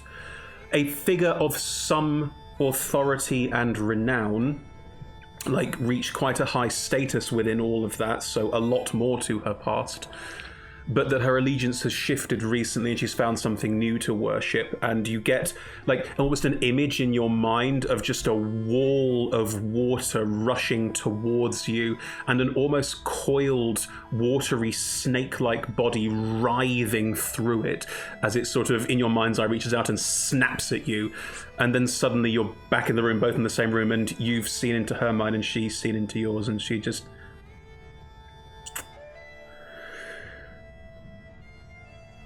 all right. What would you like to... Catching my accent now. All right. Well, Anton, What would you like to do? Well, that depends, doesn't it? What are your intentions? I'm still probing, so whatever thoughts she's having. Yeah, I'm going to allow an she's not intelligence check resisting. on this one. Cool. to contest I'll roll. Yeah, 21. She's got to beat. That one. Is it a saving throw? No, it's just an intelligence check. I think it's still 21. She's got to beat. It's in that one. Yeah, she doesn't. Yeah, it's very much a the shock of being found out so quickly and so effectively really throws her, and yeah, she has plans for this crew. Yeah, the pirates that she works with are going to catch the ship on the way out. It's what they do, and she works as the inside person and sabotages, make sure they get on board and that powerful people are incapacitated before the time as it arises. You also know, because that one, I'm just going to give you all of this, she has placed a lot of people on board this crew, new people that have been hired because of the loss of people, and she has connections within all of the harbour and can thus work out how to put people on board ship. She often has a crew of about 5 or 10 on board ship to help her out in situations like this as well. And on this ship currently there are another 7 people who work for her, and you can see them, you can see who's working for her. You also get a very unnerving look beneath the surface, this strange watery thing again, and it's not just that she found something new to worship. It's that this new thing, its designs are not so much as with the Kraken that she used to worship, which was more about subtle, sly control. Its goal is to harm humanity for what humanity did to it, and you get another vague glimpse of this Obsidian City. Just in a brief flash, all of this, and suddenly you've got all of that information, and she's just looking at you, slightly concerned. She realizes that you're a more powerful wizard than she thought, and have probed deeper than she anticipated, and she's not quite sure what to do now, whether it's going to be a fight, whether she can get away. Currently, it's a standoff. Fucking love wizards. Yeah, Anton's just going to look at it and say, you can put your hands on the floor, lie down so that I can see your hands, or you can die. Oh boy. You sure on your own, huh? Okay. And then he's going to say, before you do anything, just remember, there's 8 of you, and there's a lot of us. Okay. Oh, you're on your own. You have so Can I have Melee ready and Don't worry. Oh, Melinaway is Honestly, also there. guys, Melinaway is also don't there. worry. Canonically, Melinaway is also there. So if she Squid's just going to... if she doesn't comply, Melinaway will attack her. What we're going to do is an initiative roll-off, because she's about to do something as well. What I'd like to do is have everyone roll initiative. I think that's the best way to handle this. And then we'll work I'm it... going to probably go first, and I'll just be like, What we'll do is everyone who's not in this room will be outside of that round. Milk, you're obviously aware of what's going on in the room because of Melanoe, so that's fine. I rolled an natural one. I take it back. Hang on. Oh, Anton, boom! What a move! What a fucking power! Yeah. That was incredible. Well, It's alright, it's about just to like get a it's about to get a shocking lot revelation. cooler when I start dropping some serious spellage. You Chris, Oh my god! I'm so you just excited. surprised us with her being very untrustworthy. Like, I can't believe she's a bad guy. out of nowhere. I mean, you're surprised. I'm shocked. Didn't even see it coming. Wow. right. Red, are you constantly aware, or is it like So we can sometimes? talk constantly, but I can't look through her senses without it taking an action. So given the instruction, I would imagine that she's alerted me to a problem at this point. In the first round of combat, effectively, she will go, Anton will go, Melanoe will go, at which point we'll do a second round, and that's when everyone kicks in, because I think it'll be obvious. Right, shout out your initiatives, no. please. Oh no! 15 for Cal. 15 for Cal. 22 for Prosperous. 22 for Prosperous. What happened?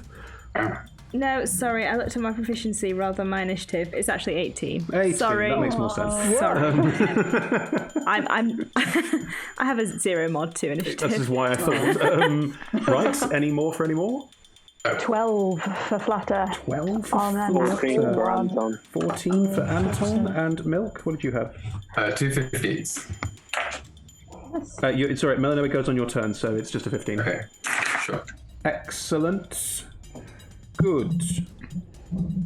Righto. So... God, this is a complicated one. Right.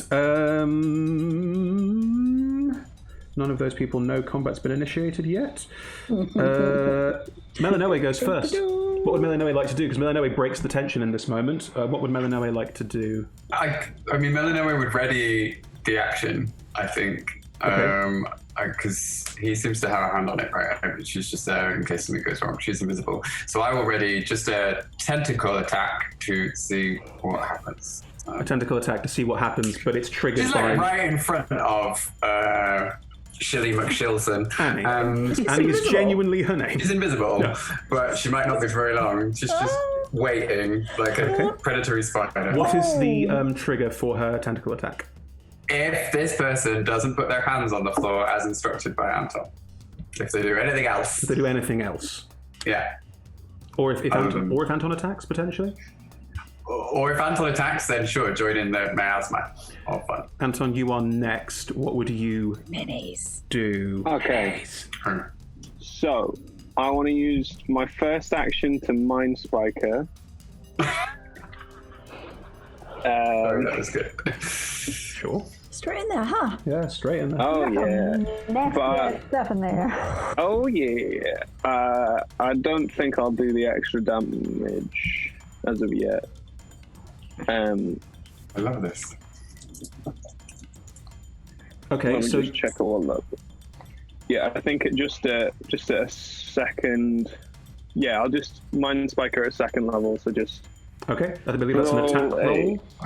yeah. You are within 5 feet of her, so it would technically be with disadvantage.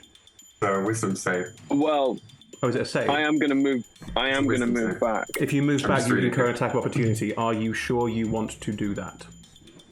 It's a wisdom save. It's not an attack roll. No. I thought Mind Spike was an Mind attack roll. Spike. I'm reading it. Oh, So the lovely. target must Okay. make a wisdom save. I'll just make a wisdom save. Apologies, thought it was an attack roll. Wisdom save. Brilliant. So yeah, gotta be at 17 again. Does not beat a 17. Ooh. 3d8. Boop, boop, boop. This is so fun. Look, Sorry, did you cast it as second level? just its regular one. Okay. So I think it's a Sorry. second level spell. Mhm. So yeah, just 10 points of damage, please. 10 points of damage. She stumbles back. Nice. That's a trigger for Melanoe. Yay! So right in front of her face, as she stumbles backwards, Squidling appears. She doesn't have- She doesn't make that noise at this moment. That's- Oh, I'm sorry. No, okay, Only for fine. friends. She rolls 23 to hit. Well, that hits. Ow. Yeah, that genuinely hits. That really hits hard. Yeah. For 1d4 plus 2 damage. But she rolled 3 damage. Well done, Melanoe. But the target is now grappled. Oh, silent So skin roll. would they not be able to now provoke Right. opportunity attack? Disadvantage, I think. Disadvantage on no. No, grapple- that's restraint. Grapple doesn't affect. You can't. You can move half your movement, I believe. It's complicated, but yes, we'll work that one out when we get there. Yeah, I'm still gonna go for the door and then bonus action Misty Step further out of the ship. And You tell can't everybody. go for the door and misstep because that would be another bonus action spell on your turn where you can cast 1 spell per turn. Also, Melanoe's now taken her. Oh no, it was a reaction. Okay, so Melanoe has attacked. Yeah. It's still your turn. You can run, but if you can't misstep, you already cast Mind Spike. You can't cast 2 spells in 1 round. Even if it's a bonus action. Only Well, if the that's a main cantrip. only if the main spell is a cantrip. Okay then. Then I'm just gonna boogie. Run the door. Use my movement to get out of there, and then I'm Okay. trapped. I know where she is now, so that's all good. Is she going to try and grab you? She is going to try and grab you as you run. She's going to reach out a hand and grab hold of your arm. At least going to try to grab hold of your arm as you go. That is an 18 to hit you. I think that might just hit me. Let me know. Yeah, just hits me.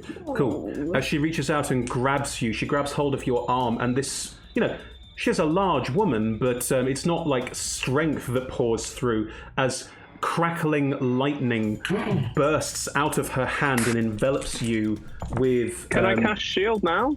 Or is it still, because it's a reaction spell? I just rolled the damage. You'd have to have cast shield before I rolled the damage. But yes, cool. No worries. That's all right. 14, 20. I believe she's a warcaster. So I can cast shield even when I've cast the spell before, though. Yeah, that's fine. Reaction on a turn. You can get into yourself in knots around this. I tend to go shield is shield. I don't want to get iffy about that sort of thing. That's what I just wanted to know. Yeah, that's fine. Sorry, I've lost count now. 14. No, sorry. 23, 28, 38 points of damage as she grabs hold of you and lightning pours out of her hand. It is now her turn, which is quite fitting, as she then, realizing the squid is wrapped around her and that Anton is there, opens her mouth, and as she does, a horrible squeal emits from her. Does anyone here speak Primordial? Oh. Is that deep speech? No, it's Primordial. They are two different things. There are 4 different versions of Primordial, so if there is a language you don't recognise, it might also be a type. That's right. If it's Auran, Aquan, Ignan, or the Earth one. The Earth one, whatever that is. Abyssal? Terran, I think. Terran, yeah. I do not speak. No, no one? No. You don't understand the horrible screeching shout that echoes from below deck around all of you on deck of the ship doing your various things, but you do see various crew people start to turn and realize that the game is up, if you will, and start pulling weapons and getting ready to act, getting ready to do something. Oh my god. So all of you are now aware that something is amiss, and you see some figures in the harbour also getting ready to throw down. Good, right. Anton, you are next to her. Can everyone please make me a charisma saving throw? Sorry, Chris, can I just confirm, is this to be frightened? It is. I cannot be frightened, and anyone within 10 feet of me can also not be frightened while I'm conscious. Okay, the people around you can't be frightened, but Cal, Flutter, and Milk are not canonically within 10 feet of you. Okay. So, charisma. Oh, which of these dice has not fucked me today? Charisma save, please. Not this one. God damn. 15 in total. The dice came through for me. Anton, you are not frightened. I got 19. 19. Cal, you are not frightened. On the dice. 10. Flutter, you are frightened. You currently can't see her, so it has no effect. But something, this voice chills you to your very bones. Something about this is unnerving and unpleasant. Milk? Milk roll a 10, Millenway roll a 6. Okay, Millenway is frightened, so Millenway can't get any closer and attacks her with disadvantage, while Millenway can see Annie. Lovely. That is the end of her turn. She's not going to move. She's just going to grab hold of Anton and do this sort of strange screech to alert everyone to the problem. Do I still use my movement? Because even though she hits me, do I still get to use my movement to get out of that? No, because... Oh, hang on. Attacks of opportunity. Yes, you do still get to run. She grabbed hold of you and the lightning shocked you, but it wasn't a grapple, so you can still go, yes. So yeah, you have I would like run to have out gone out and started of it. shouting. That's fine, you can. Lovely. In which case, Prosperous, it is your turn. You can see around you that this horrible, strange, almost wet shriek that has come out of this, has come from below deck, and there are people around you who are pulling weapons. There's 7 on board ship and another couple off board ship as well on the docks. You count in total for about 15 people out to get you. But there's also something shrieking down below. Correct, yes. And can I see that Flutter and Milk look potentially frightened? I think both Flutter and Milk probably look quite perturbed. I mean, everyone looks quite perturbed by this. There's no mechanical effect because none of them can see Annie at the moment. And if I move, does my aura end the frightened effect on people? I don't know. What does it say under your aura? Does it end the effect or does it people can't be frightened. It's not that clear. While you're conscious, you and friendly creatures within 10 feet cannot be frightened. Right, well, what we did in the last campaign was that if someone passes through your effect, the frightened effect ends and they are no longer frightened. Yeah. Okay, then that's what we'll do. So you can unfrighten people if you want to, although at this point, no one's going to... It has no actual in-game effect, just so you're aware. Yeah. How would I be able to get to where Anton is shouting from? You would, if you dashed and ran below deck and rolled me a check to remember what the ship's insides is like to try and work out where to go, I would say if you dashed, you could get there, yes. Oh no, screw that. I'm just going to start hitting the things up here. Okay. Do they just look like normal members of the crew? Members of the crew, they're just turning around with a there's a kind of the jig is up vibe, and some of them are pulling out weapons. Some of them are moving their hands through arcane passes. Oh, so they're actually starting to make aggressive actions? Yes. Oh, great. I'm going to go for one of the wizards, please. Sure. There is one nearby on deck of the ship. If I can move to that person without taking an attack of opportunity via Flutter and Milk. So you can do a sort of quick lap to get both. I mean, what you can do is, what I would say to make this easier is if you step forward, you will affect Flutter and Milk, and they will be outside of the frightened effect, and you're also in direct melee with this wizard. Let's not go too complex on this. Grand, thank you. I will hit it twice. Make me some attack rolls. That is a... Oh, sorry, my thing is not right. Oh. That is a... what's 3 plus 8? What's 3 plus 8? 11. 11 total. Yeah. Does not hit. And, as you strike out with the sword, a strange shimmer looks like mage armor blocks your hit. And a 20 non-natural. Well, that hits. Yes. Grand. I will... I don't have that many spells. Mm-hmm. I'm not going to smite. I'm just going to hit them. Okay. You're going to put the Prosperous Mini up, Chris? Yes, I am. Sorry, I was doing 1,000 things at once. That is 14 points of damage. 14 points of damage. You strike out, and this figure goes flying to one side. The massive hit, knocking them off their feet. Story-wise, not in game terms, and they are this heavy hit as you stand between Flutter and Milk. And Flutter and Milk, you both realise that there are people around you, and this fear chilling you to your bone isn't having any effect on you right now because you can't see what you're afraid of. But no, I've ended it. I ran past them. And now it is ended as Prosperous stands in front of you. This aura of might and enthusiasm and energy just blasting out the cobwebs very quickly, and they sense this might be a problem. Cal, what would you like to do? I would like to draw my cutlass and move towards one of the people who looks like they're a magic user, look like they're trying to cast something. Yep. I would like to bonus action insightful fighting. Yep, no problem. Go out and see what they're doing. They have to make a deception check, and I'll make an insight check. Okay. Oh, they're not very good at being... Yeah, it's a 7. 11. Yeah. Didn't roll high. Don't forget your insight check is affected by your ability. Oh yeah, that counts as that. It does, yes. Yeah. So you have a minimum roll. Yeah.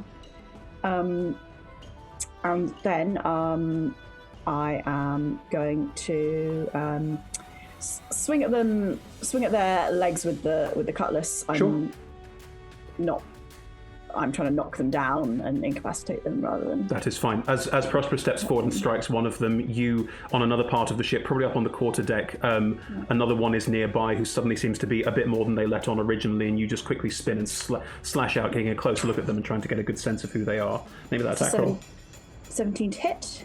Yeah, that hits. Breaks through the mage armor. Nice. And 10 points of damage with the rapier. Mm-hmm. And the sneak attack.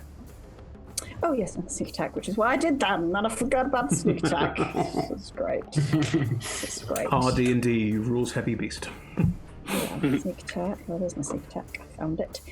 Plus 11 for the sneak attack. 21 points of damage. Yeah, you cut deep, and the figure slumps to the ground. Their legs cut very heavily, shrieking. And around you, Stefan is realizing something is up. The rest of the crew are realizing that shit's going down and there's some problems happening. So the whole deck is suddenly animate and in action. Milk, Are they down? No, not down, down, just hurt. Yeah. Milk, it is your go. It's also Melinoe's go, so you can split it up however you want to. I don't mind. Okay, I'll do me first. So I will just run across the deck a little, just trying to put all of the people who I don't know who are being aggressive apparently within 60 feet of me, which You is can do that. doable. Yes, Yeah. that's fine. Yeah. Then if they could all make wisdom saves, please, against All of them? 17. Sorry, no, 5 of them. Sorry, I'm lying. There are only 7 on board ship. There are 5 that currently aren't in direct combat with anyone. Do you want to go for those ones in particular? Yeah, sure. That's fine. Thank you. Right, I'm going to roll 5 wisdom saving throws. I don't think they get any bonuses to this. That is a 0. That is a 0. Okay, that's easy. 1 success. 2 successes. 2 successes. Okay, so I shout very loudly in my most demonic voice, "Disembark!" And those who failed. And what is the spell you are casting? Command! Wow, that's amazing. Okay. Impressive word. Yeah, that's really, really good. I really like that. Okay, right. Ships. Incredible use of command. I dig it. Lovely. What would Melinoe like to do? Melinoe is going to attempt to stun. Well, not in an official way. Sorry, that sounds like a thing. Where is she? Here. She's going to attempt to use, for the first time ever, she's had it for like years, eat memories on this shill. It's only little. If Annie could make a DC 11 wisdom save. Oh, I mean, she probably will. I say that I've been rolling really badly for her, so 10 total. Yeah. It's been a bad. And he's supposed to be a bit cooler than this. I'm sorry, the dice have screwed me. So she doesn't take any damage, but she has to deduct a d4 from all her ability checks and attack rolls, and Melinoe gets to learn all of her memories, or some of her memories, and so does Milk by proxy. That's the cool thing that Melinoe can do, and she didn't get to do it at all in Corrupted. So I'm very excited to have done that, by the way, if you can't tell. Between what Anton got in the vision and what you just got there from Melinoe, we're going to have some fun piecing together later. Remind me if I forget, because this is going to be a fun way of dealing with this. Great, thank you very much, Red. How does Melinoe eat memories physically? What does it look like? Well, at the moment she's got Annie's head in like a wrap, right? So there's tentacles everywhere. And then if you want to do the sound effect, feel free, but the little beak just comes in, sort of scratching the side of Annie's face. And she just feels it being sucked right out. It's cold, it's wet. But it sounds like she likes cold and wet, so maybe she's enjoying it. I don't know. I was afraid there were going to be tendrils and ears and things. I was braced for much work. I've been told to be very careful with the body horror, so... You never know what might trigger people, this is true. Good, right, so, good, that's awful. Right, Anton. I'm sorry, Flutter, we will get to you. Just rolled low in initiative and had a surprise round. I'll just play. Anton will continue to use... How far can I... Does my movement get me to the deck, the top deck? If you now use your movement, you could get to the top deck. Annie seems a bit preoccupied by the squid eating her thoughts. Well, how far did I... What I mean is, like, once I'm on the top... Because I used all of it to try and get as much to the top deck as possible. How much more do I have to use, is what I would I mean. say that if you now use your 30 feet of movement to get, you would get just onto the deck. Okay, I'm going to get to the top of the deck and shout for Prosperous to get to me. I'm going to ready my action. And I'm going to say now and try and infer, drop what you're doing, come now. And I'm going to hold out my hand and ready Dimension Door. Wow. Oh, Okay. where are we going? I'm intrigued. I love it. This is a very tactical move. Great. Yeah. As you do that, Flutter, you things been happening. You are next to Prosperous. Milk has stepped back. There is one figure that Prosperous is currently dealing with, but Anton's asked Prosperous to run over and do something else. There are 3 figures that were moving to do whatever they were going to do, and are now looking at Milk, and sort of you can tell that there's the beginnings of psychic suggestion. Milk is a caster, you've seen this happen. They're probably going to be doing something. He said disembark. They're probably going to disembark. There are 2 figures towards the fore of the ship who've not been affected by anything yet, who look like they're about to start doing things. I thought you said that the 5 people who were affected were the people who were not currently Engaged. being attacked. So one was with Prosperous and the other was with Cal. But there were also 2 who passed their saves. Okay. There is one with Cal, who Cal seems to be dealing with quite effectively, or taken off over half hit points immediately. The one that Prosperous attacked was looking relatively badly hurt. The 2 at the front have not been affected yet, and look less like spellcasters and more like physical combatants. Yeah, I'm in a little bit of a bind because there's the instinct is to go and try and deal with the Annie situation, but I don't want to cross over whatever Anton is planning.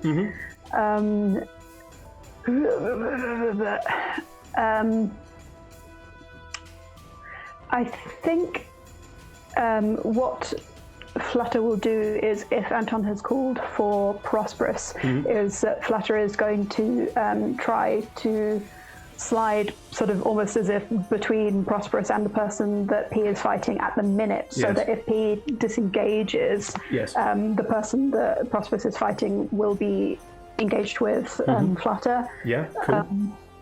And it's just going to sort of like very like Inigo Montoya, like fencing with this person. Like it doesn't look like Flutter is really. Yeah, but Flutter is not really trying to hurt this person. Like, I see. If Flutter takes out all their hit points, Flutter is absolutely not trying to kill this person. It will knock them out, will convince them to piss off. Like, but it's so thoroughly just doing distract. Okay, like, no problem. Make that attack roll for me as you slide to the left. That is an 18 on the dice. Yeah, that hits. Yeah. And the idea that you're there and I'm like, oh god, no, sword, get the sword out of the way. Oh god.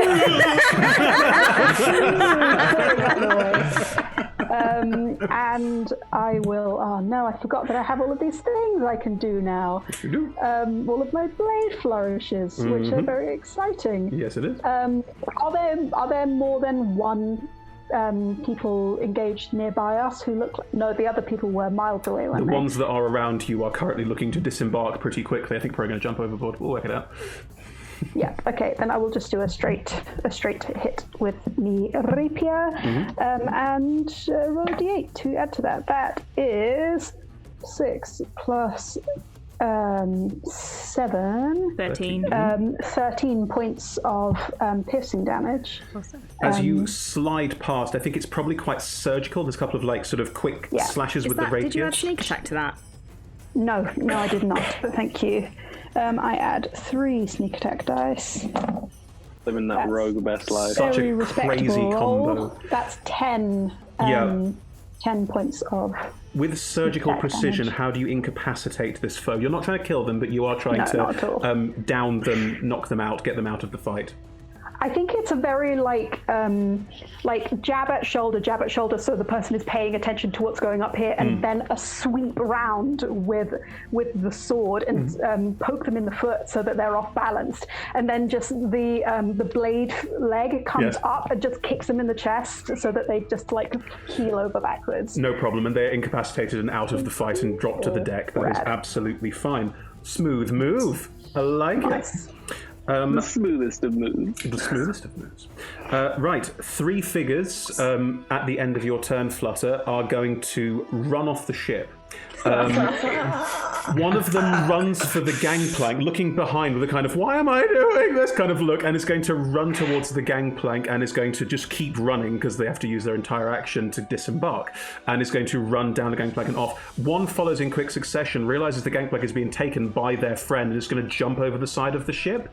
The third is going to run after and get to the gangplank and is going to sort of jockey for position with the other one to try and disembark as fast as possible, and both of them manage to push each other off the gangplank into the water as well, and all 3 of them have now disembarked, and the command is only 1 round anyway, but yeah, they are gone. All in the sea. All in the sea. All in the sea. The 2 at the far end. Now, I think they're both going to run up towards Prosperous and Flutter because the two of you are in the centre, and Milk purposefully stepped back and out of the way of anyone who looks dangerous, which is a very Milk move. I think probably they're both going to... One of them will go for Prosperous, one of them will go for Flutter. It's probably the best way to handle this. They make 2 attacks each. So they make their attacks to me at disadvantage. Yes, they do. Thank you. So, Prosperous, the first one runs up to you and pulls out a sort of curved, hook-like scimitar-y long sword. And why, Dice? Why? I'm trying to create an inventive encounter. And instead, the highest roll there is a bloody 12. I'm afraid that will not hit me. As I'm trying to move the sword out of the way of Flutter, I just accidentally knock these weapons out of the way, and I'm like, oh, great. A waste of time. Okay, good. And Flutter, from behind, the first attack against you is an 11. Does not hit. That's 2. Is that 2 nat ones? 2 nat ones. In one roll? Wow. Impressive. Do they knock themselves off the ship? Neither does hit, Chris. I don't know how to tell you this. It's 2 nat ones. So the figure that runs towards you, Flutter, tries to strike out at you and just goes straight past you, just literally overbalances and goes past you, and then tries to spin and attack you again and ends up with a sort of awkward pirouette, and in doing so, goes off the edge of the ship, and Wilhelm screams as it's flying over the edge of the ship and out. My gosh. I don't think these people are very good at their jobs. No. That's a prosperous. Oh look, 17 more pirates arrive. I will not do that to you. I am not a horrible person. Cal, the figure that was on the ground next to you, who you slashed, is going to, looking up and seeing you doing quite a lot of damage to this poor wizardy figure, is going to teleport, Misty Step, and disappears. Yes? Mage Slayer reaction, if they're casting a spell, I get 1 more melee attack as they... Go for it. Get him! I presume... Do I get sneak attack if I'm... Because I've incited them. Yeah, you do. You get sneak attack every time you attack someone. It's once per turn, not once per round. Oh! Got a natural 1 on the roll to hit. That is a shame. No, it's a 1. A 1 is a 1, I'm afraid. So as you strike out and try and hit this person, seeing they're casting a spell and you particularly good at dealing with nasty wizard types, strike out, but they manage to teleport just in the nick of time before your strike, and you just cut through and hit the deck as they reappear on the side of the dock and are now running and gesturing to their friends to run. And there are a couple other figures on the docks who are running with them, and everyone is getting the hell out of here. Meanwhile, in the galley, Annie is going to... In the galley with Annie? What was that accent? Welsh, isn't it? In the galley with Annie. In the galley with Annie. I didn't think about Welsh for Annie, but no. Annie is going to... Yeah. Annie is going to try and grab Melanoe and do the same grabbing Thunderhand. It's not called Thunderhand. Just quickly. It's minus a d4, right, Red? Yes. Thank you. 17 to hit? That would hit. Okay, it's 5d10. I'm guessing that'll probably... She has 10 hit points. I could not gake it. I could roll 1s on all of these. Let's be fair about All it. 1s and 2s. Yeah. And one of those is a 10, so... 15, Okay. 21... Yeah. Annie just reaches out and grabs Melanoe and... Oh. And now you have no idea what's going on in the galley. That's true, and I'm angry. And I'm angry. More importantly. Cool. Hang on, just checking what I want to do. I can do. Yes, good. Right, Oh, good. she's just gonna teleport. She's going to summon a kraken. It's going to be awesome. Yeah, I was going to say there's worse things for her to do than leave. Prosperous, it's your go. I'm gonna... We're going to get there first. Do I have to... Go for it. She gets to remake the wisdom roll at the end of her turn. For the eat memories? Mm-hmm. Oh, to lose that. Sorry, thank you. D4. Nah, shit.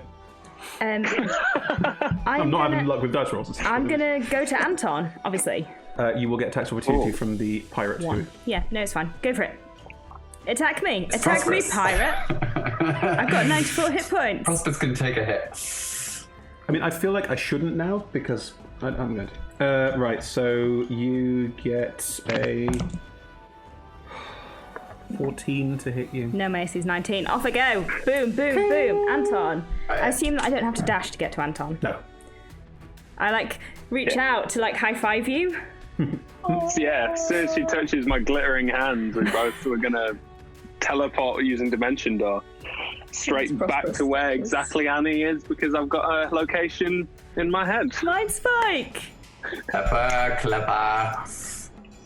Prosperous, you appear in the galley and you can see that the galley is below the waterline. I described this as being below the waterline. As you reappear there, a figure, you recognize it as Annie, a figure is moving around, heading towards the door as you appear in the doorway with Anton right in front of her. And she looks at you and looks... Can Anton say kill the shill? I'm going to hit her twice. I have 3 spells remaining. Mm-hmm. Can I please cast? Don't just kill her. We've got questions to ask. I can also not kill people with my hits, Grace. This is true. Kill the shill. Kill the shill. Kill the shill. Only because it rhymes. Incapacitate the... No. Yeah, I was trying to do that. Doesn't work. Not worth it. Kill her. I don't think there are any extra smites that I want to cast because... Good. That's good news. Because they'll do things that I don't especially want to do. I will... Unless... What does Frighten do? Sorry. It's alright. Disadvantage. I can't move closer to you. Can't be close to you and disadvantage. Oh, yeah. Well, let's do that. I shall cast Wrathful Smite Great. as a bonus action. Right. And then I'm going to try and hit twice. Okay. Why, dice? Why? That's a 15. Hits. And an 18. Hits. And I will second level smite on the first one and first level smite on the second one. Sure. That is all of my spells. I am out. Done. Yay, my superimposing villain. She needs to make a wisdom saving throw for the Wrathful Smite. That's probably a 2 as well. Ooh, that's not bad. 18. Oh, 18 saves. Damn it. Yes, this is what I wanted. Now the tides have turned. They haven't. I'm so done. Literally all of us against one. Right. Sorry. Here we go, dice. I get to roll those again. Stop rolling ones. Oh my god, go away. There we go. 6, 12, 20, 25, add 5. That's 30 on the first one. Yup. That's bad. That was the first level smite. This is the second level smite. That's worse. 11, 17, 20, 25, 30 again. On the second level smite. She has 2 hit points. Wow. I can work with this. Campaign over. We can all go home. Yay! No, we all go before her, Chris. Sure. It's Cal's turn. Cal, you're on deck of the ship. You can see that most of these figures have now run off. There are still 2 pirates on deck of the ship, one currently in combat with Flutter, and the other one was in combat with Prosperous, who, with Anton, has just vanished.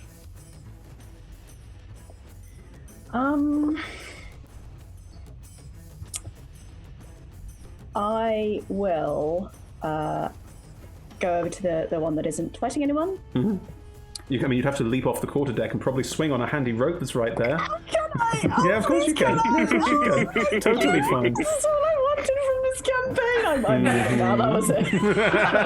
Whatever. You grab a rope and swing down, and to use a bonus action to insightful fight the figure before you hit them.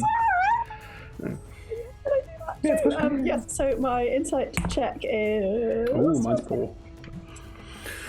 No luck today. None at all. Is 21. Yeah, that's a 5 on my dice, plus even that wouldn't be enough. So you you land in front of this pirate and you get a very clear sense of what they're planning on doing.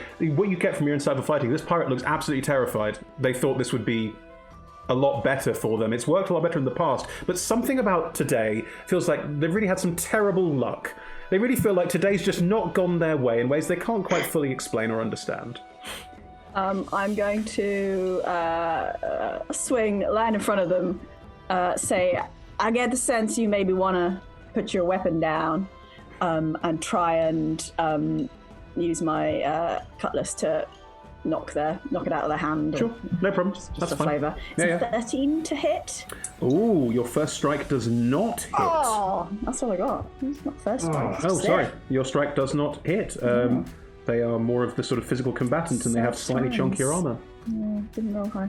But you land and you say that. That is perfectly valid. I'm going to allow that. And then I glare. Ooh. Captain Arnold does. Best. Great. Milk, you're still on deck. You can still see all of this happening. Is there anyone left on deck? There are 2 pirates. Two currently engaged with Flutter and with Cal on deck of the ship. Yes. Okay. Who, if anyone looks in the most trouble, not the pirates, the Ocelot. Everyone seems fine. Everyone seems absolutely fine. Like, nothing really touched them. Right. Like, Okay. nothing really touched them. Then I'm just trying to remember how that works. Sorry, I did a thing with my thing. Your thing, did you? Oh, yeah. I put repelling blast on my Eldritch Blast, didn't I? And I can't remember how far I can push people 10 with feet, it if I it think. hits them. 10 feet. 10 feet 10 feet per or 15 blast thing. Okay, and I made my blast, so I get 2. Okay, so I can. Is there anyone within 20 feet of the edge of the ship? I would say both, because the ship, as canonically described, the ship is not wide. 20 foot wide. Then I'm going to pick. Oh, are they both within 10 feet of the edge? They are, because Then that's the ship is only 20 foot wide. right. So we'll take a pop shot at both of them then and see if we can push them over the edge. Go on, add insult to injury. This is how this goes. Rubbing salt in the wound. Yeah, very much so. Not good, I'm afraid. That was 14 and a 17. The 17 hits, the 14 does not. So the 14 misses entirely and shoots by the sort of... has your Eldritch Blast changed since your patron has changed? It's more of that sort of slightly sticky thickness to it, but where does the repelling come in? I think it's got a lot more smoky. Like the sort of reality doesn't fall apart. I got just a D&D dice thing in my ears. Really scared me.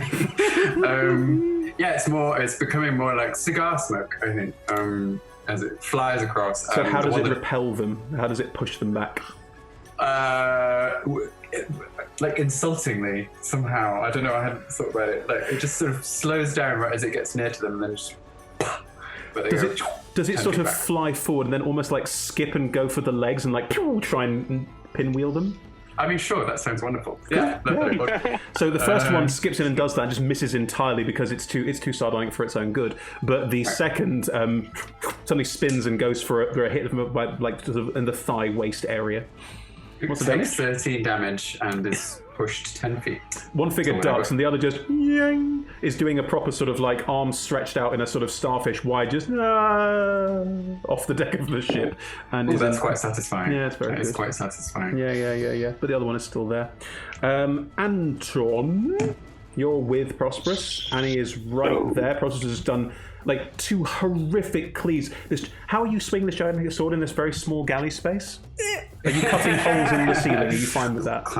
Whoops. Okay. So massive gouges out of the walls and ceiling as the gigantic sword just... And whenever it impacts, there's also this sort of burst of radiant energy around the wheat-style glyphs in it all the way down. And he just... Designed for a really big jungle rather than this ship.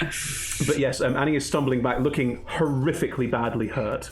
Get her, Anton! What are their surface thoughts? What are Annie's surface thoughts? You get a sentence. She's not thinking carefully. She's not holding back. Technically, I've still probed her, haven't I? So fine. She hasn't resisted it. Yeah, I just realised she hasn't resisted the probe. The sentence you get is the Leviathan will kill you all.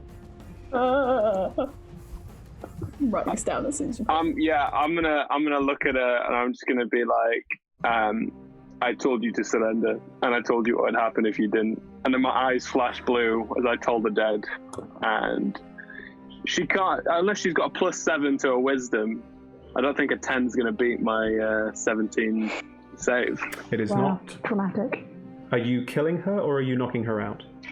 I can't. We're told the dead it's necrotic damage. I allow in every situation that a player can choose to not kill someone and instead knock them out, no matter what the kind of damage is, because I don't like instant forced death.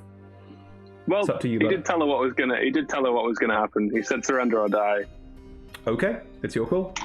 Then, Yeah. she can't fail it, and she's got 2 hit points, so you can't pass Yeah, it. 7 damage will do it. Yeah. As you Wow. toll the dead, she collapses back to the floor, very clearly out. Boom. And then he's going to turn to Prosperous and be like, whose idea was it to let her on?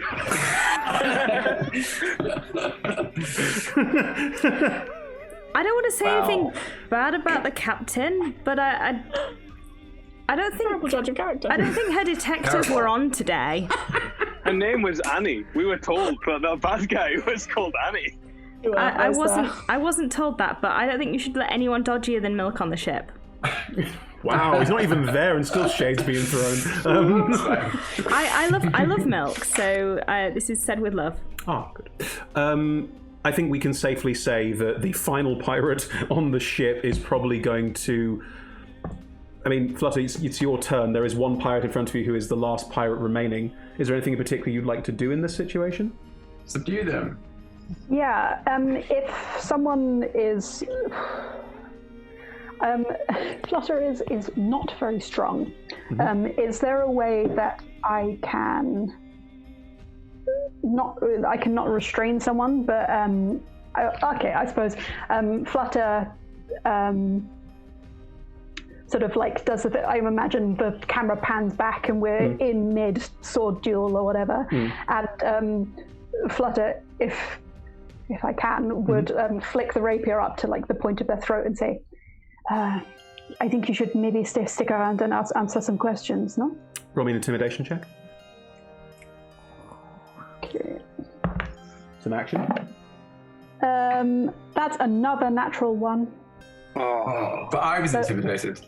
So that's a 9. That's a 9. It's a 1. Afraid of 1 is a 1. I've rolled like 3 natural ones today. Welcome to the club, Grace. This is my day too. I've tried every single one of my dice. These dice, they've been with me for a long time. They usually do really good things for me, Same with and me. I'm disappointed. My gold dice let me down today. It's a very rare day for me. Their dice let me down, man.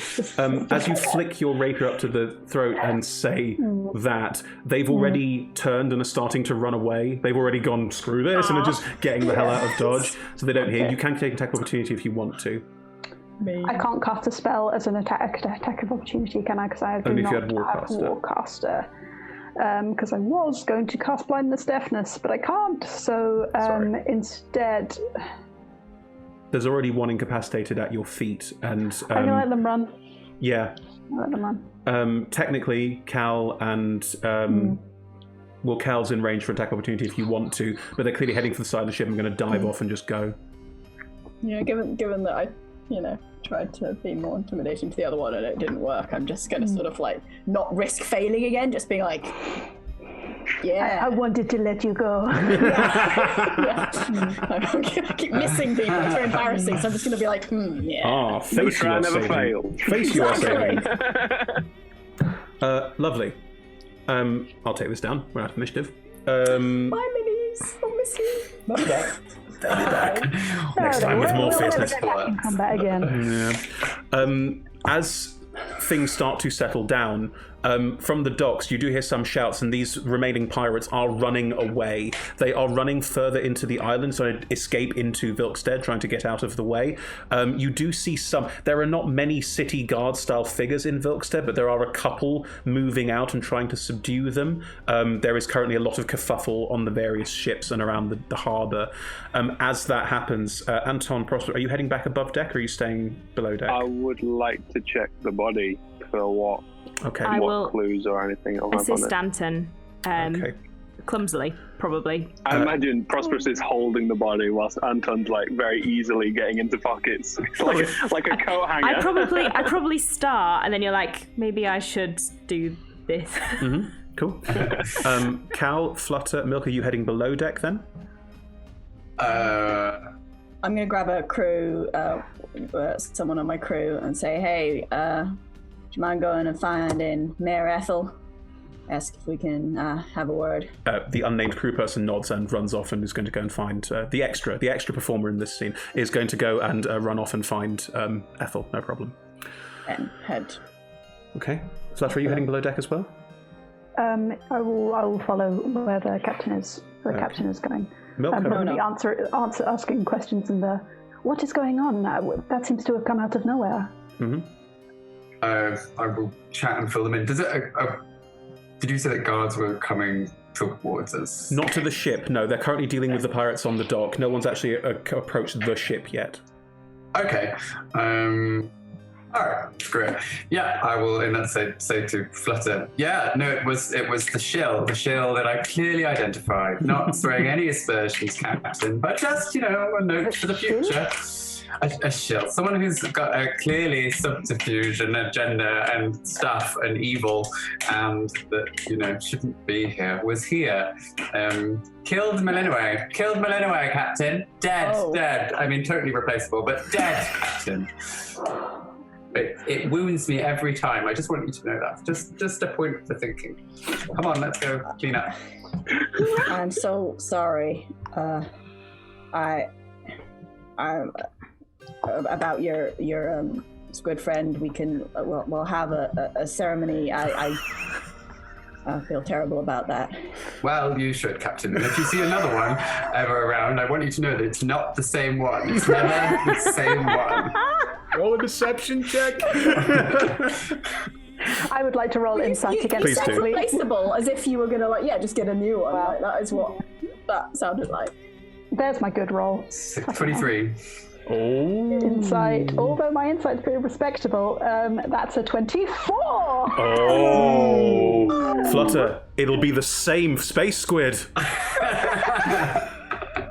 This is where I get my good rolls. Cal? Are you This is rolling important. Are you rolling inside as well, Cal? No, Cal she feels really bad. And it's not even checking that. Fine. My passive insight's quite high, but not 23. So. Cool. It's just like a slide of yellow eyes over to Milk, and just one little catty eyebrow. Just. Aww. So Milk is doing his best to look like devastated right at this moment. I know, Captain, it is awful, but I feel as though we'll fight. And then he just eyes up and sees you. And, never mind. I'm sure it'll be. Let's not make a big thing out of it. Oh, no, it is a big deal. No, honestly, I wouldn't worry about it. So Perhaps we will all take a drink this evening and talk further. Good idea. There was an investigation roll requested on Annie's body. With advantage, as far as I With recall. advantage, correct. Okay, so okay.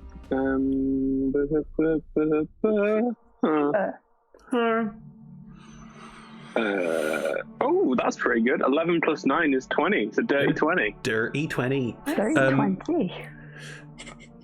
You make your way through Annie's pockets. She's not carrying much of any value. There's not a huge amount on her. No weapon of any kind. What you do find in her pocket is a polished, smooth, stone. Almost looks like a pebble. It has a swirl symbol on it.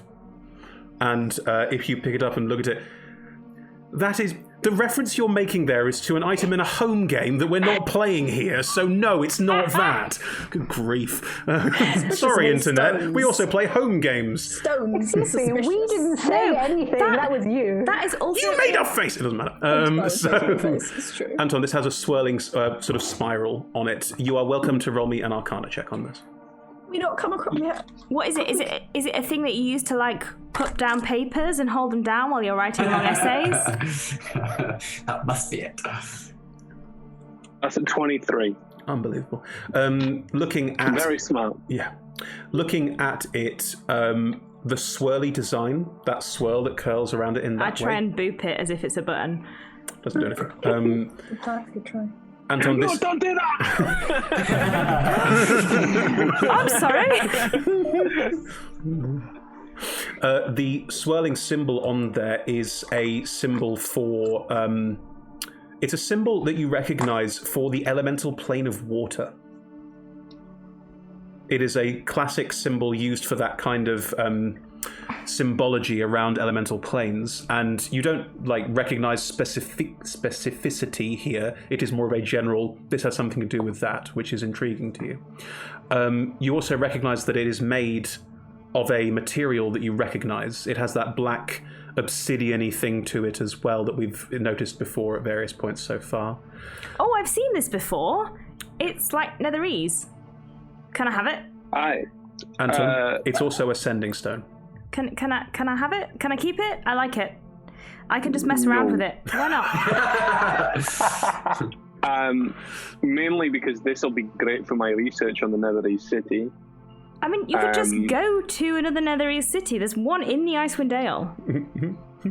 I'm pretty sure that this city and the floating storm happen to be in the same location. This would be a way of communicating with that city. So Annie was worshipping a new god after the what I think was a kraken. Yeah, it was a kraken. Attacked this town. Actually, I'm quite sad about it because it means they've already killed the kraken, so there's probably not another kraken here. Well, good news for you. There's a thing called the Leviathan. You will arrive at this point. What's a Leviathan? Does not sound like good news. What? Is it really big? Does it require killing? Can I hit it with my sword? In regards to its size, I'm not sure. In regards to its telepathic mind link, it's a giant water snake. Can someone tell me exactly what is going on right here? We might have to kill a giant water snake. This is the best day. We're still going to need to find Kevin because there's no chef. Just...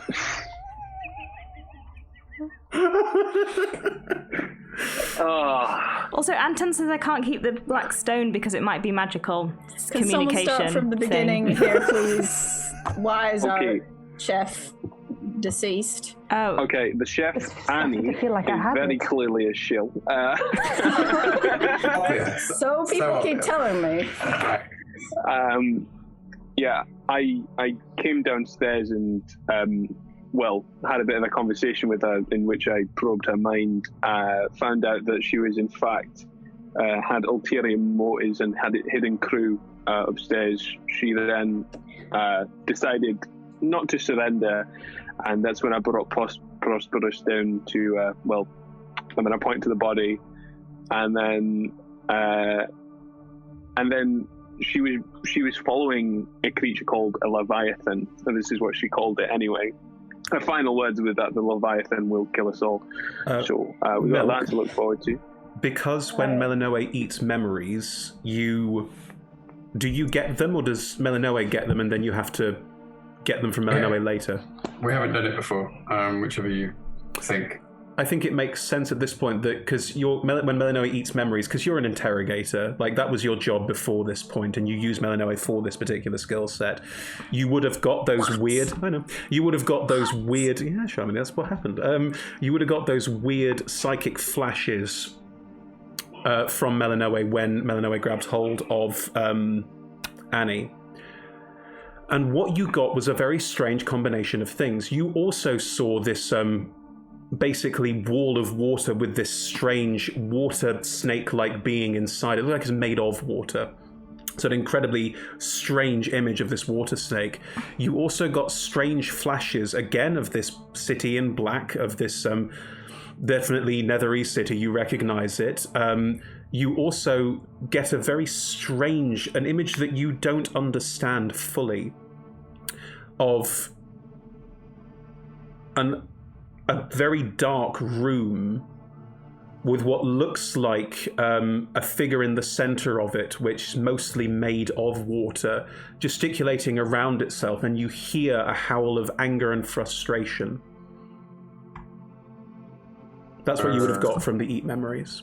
Okay. Well, I think definitely good news. Prosperous, there's going to be something for you to stab. I think, well, it seems quite wet, so that might be a thing. Do you Can't know really stab with this sword. More of the kind of, you lift it up and then you sort of drop it because it's too heavy to hold. Right. Well, definitely something in that kind of an area feels positive. Do you know much about Leviathans, by which I mean anything? Anybody? Can you roll a history check? Sure. Yeah. What would the roll be? History check or an Arcana check. Oh well. Both the same. Can I'm good at both. Can I assist someone else? Oh. I think because Help me if you like. it's thinking of your What you know. it would be hard to assist. 12. 10. No. 16. No. I got a natural 20 on an Arcana check for a 24 Nice. from the old clericking days. Perfect. Cal, the word Leviathan has been mentioned a few times now and is stuck in your mind. You remember from your earlier adventuring days where there was a thing about you start having remembrances of there are elemental evils, this concept of elemental creatures that exist beyond the realms of mortal, or beyond mortal realms, that are incredibly powerful elemental destructive forces, like natural storms and made animate, made real. And the Leviathan is a mythical, never been seen, never been fully understood personification of a storm in the sea. Cool. I will relay that, but in my accent. I mean, Well, my thoughts are that this creature was seeking revenge on the Netherese people. It mentioned that. Sorry, forgot to mention that. It's possible that if it's the source of storms, that the creature is trapped in the Netherese city. Do you know anything about a sort of a cupboard with a person in it who's angry? Sort of a dark cupboard. Bigger than a cupboard.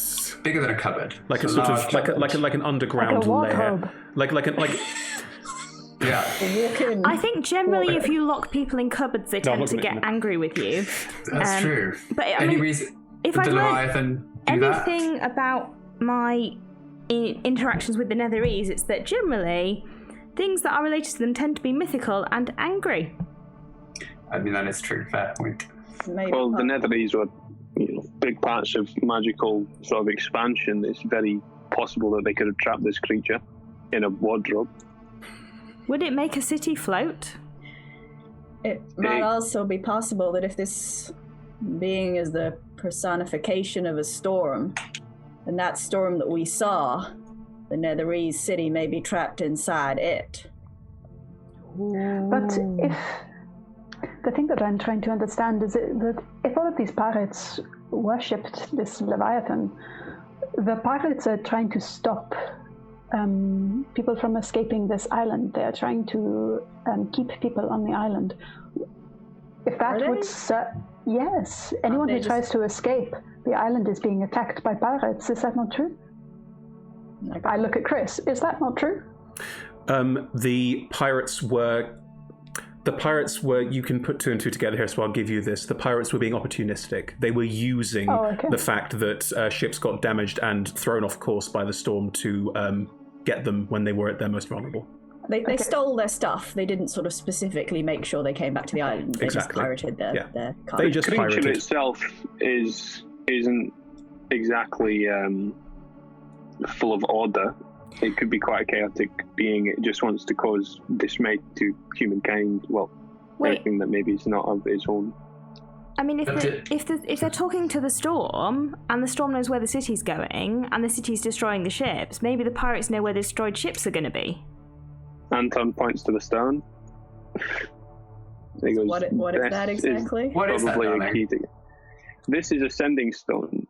Just on top of the Arcana check I made earlier, would I know whether or not I could learn more by identifying it? You could attune to it and then use it to speak to whoever has the other one. Oh, so I don't need to cast an identify to understand anymore. No, it's a sending stone. You know it's a sending stone. That's fine. I would look at I'm Prosperous and say, he's going to eat the goo, isn't he?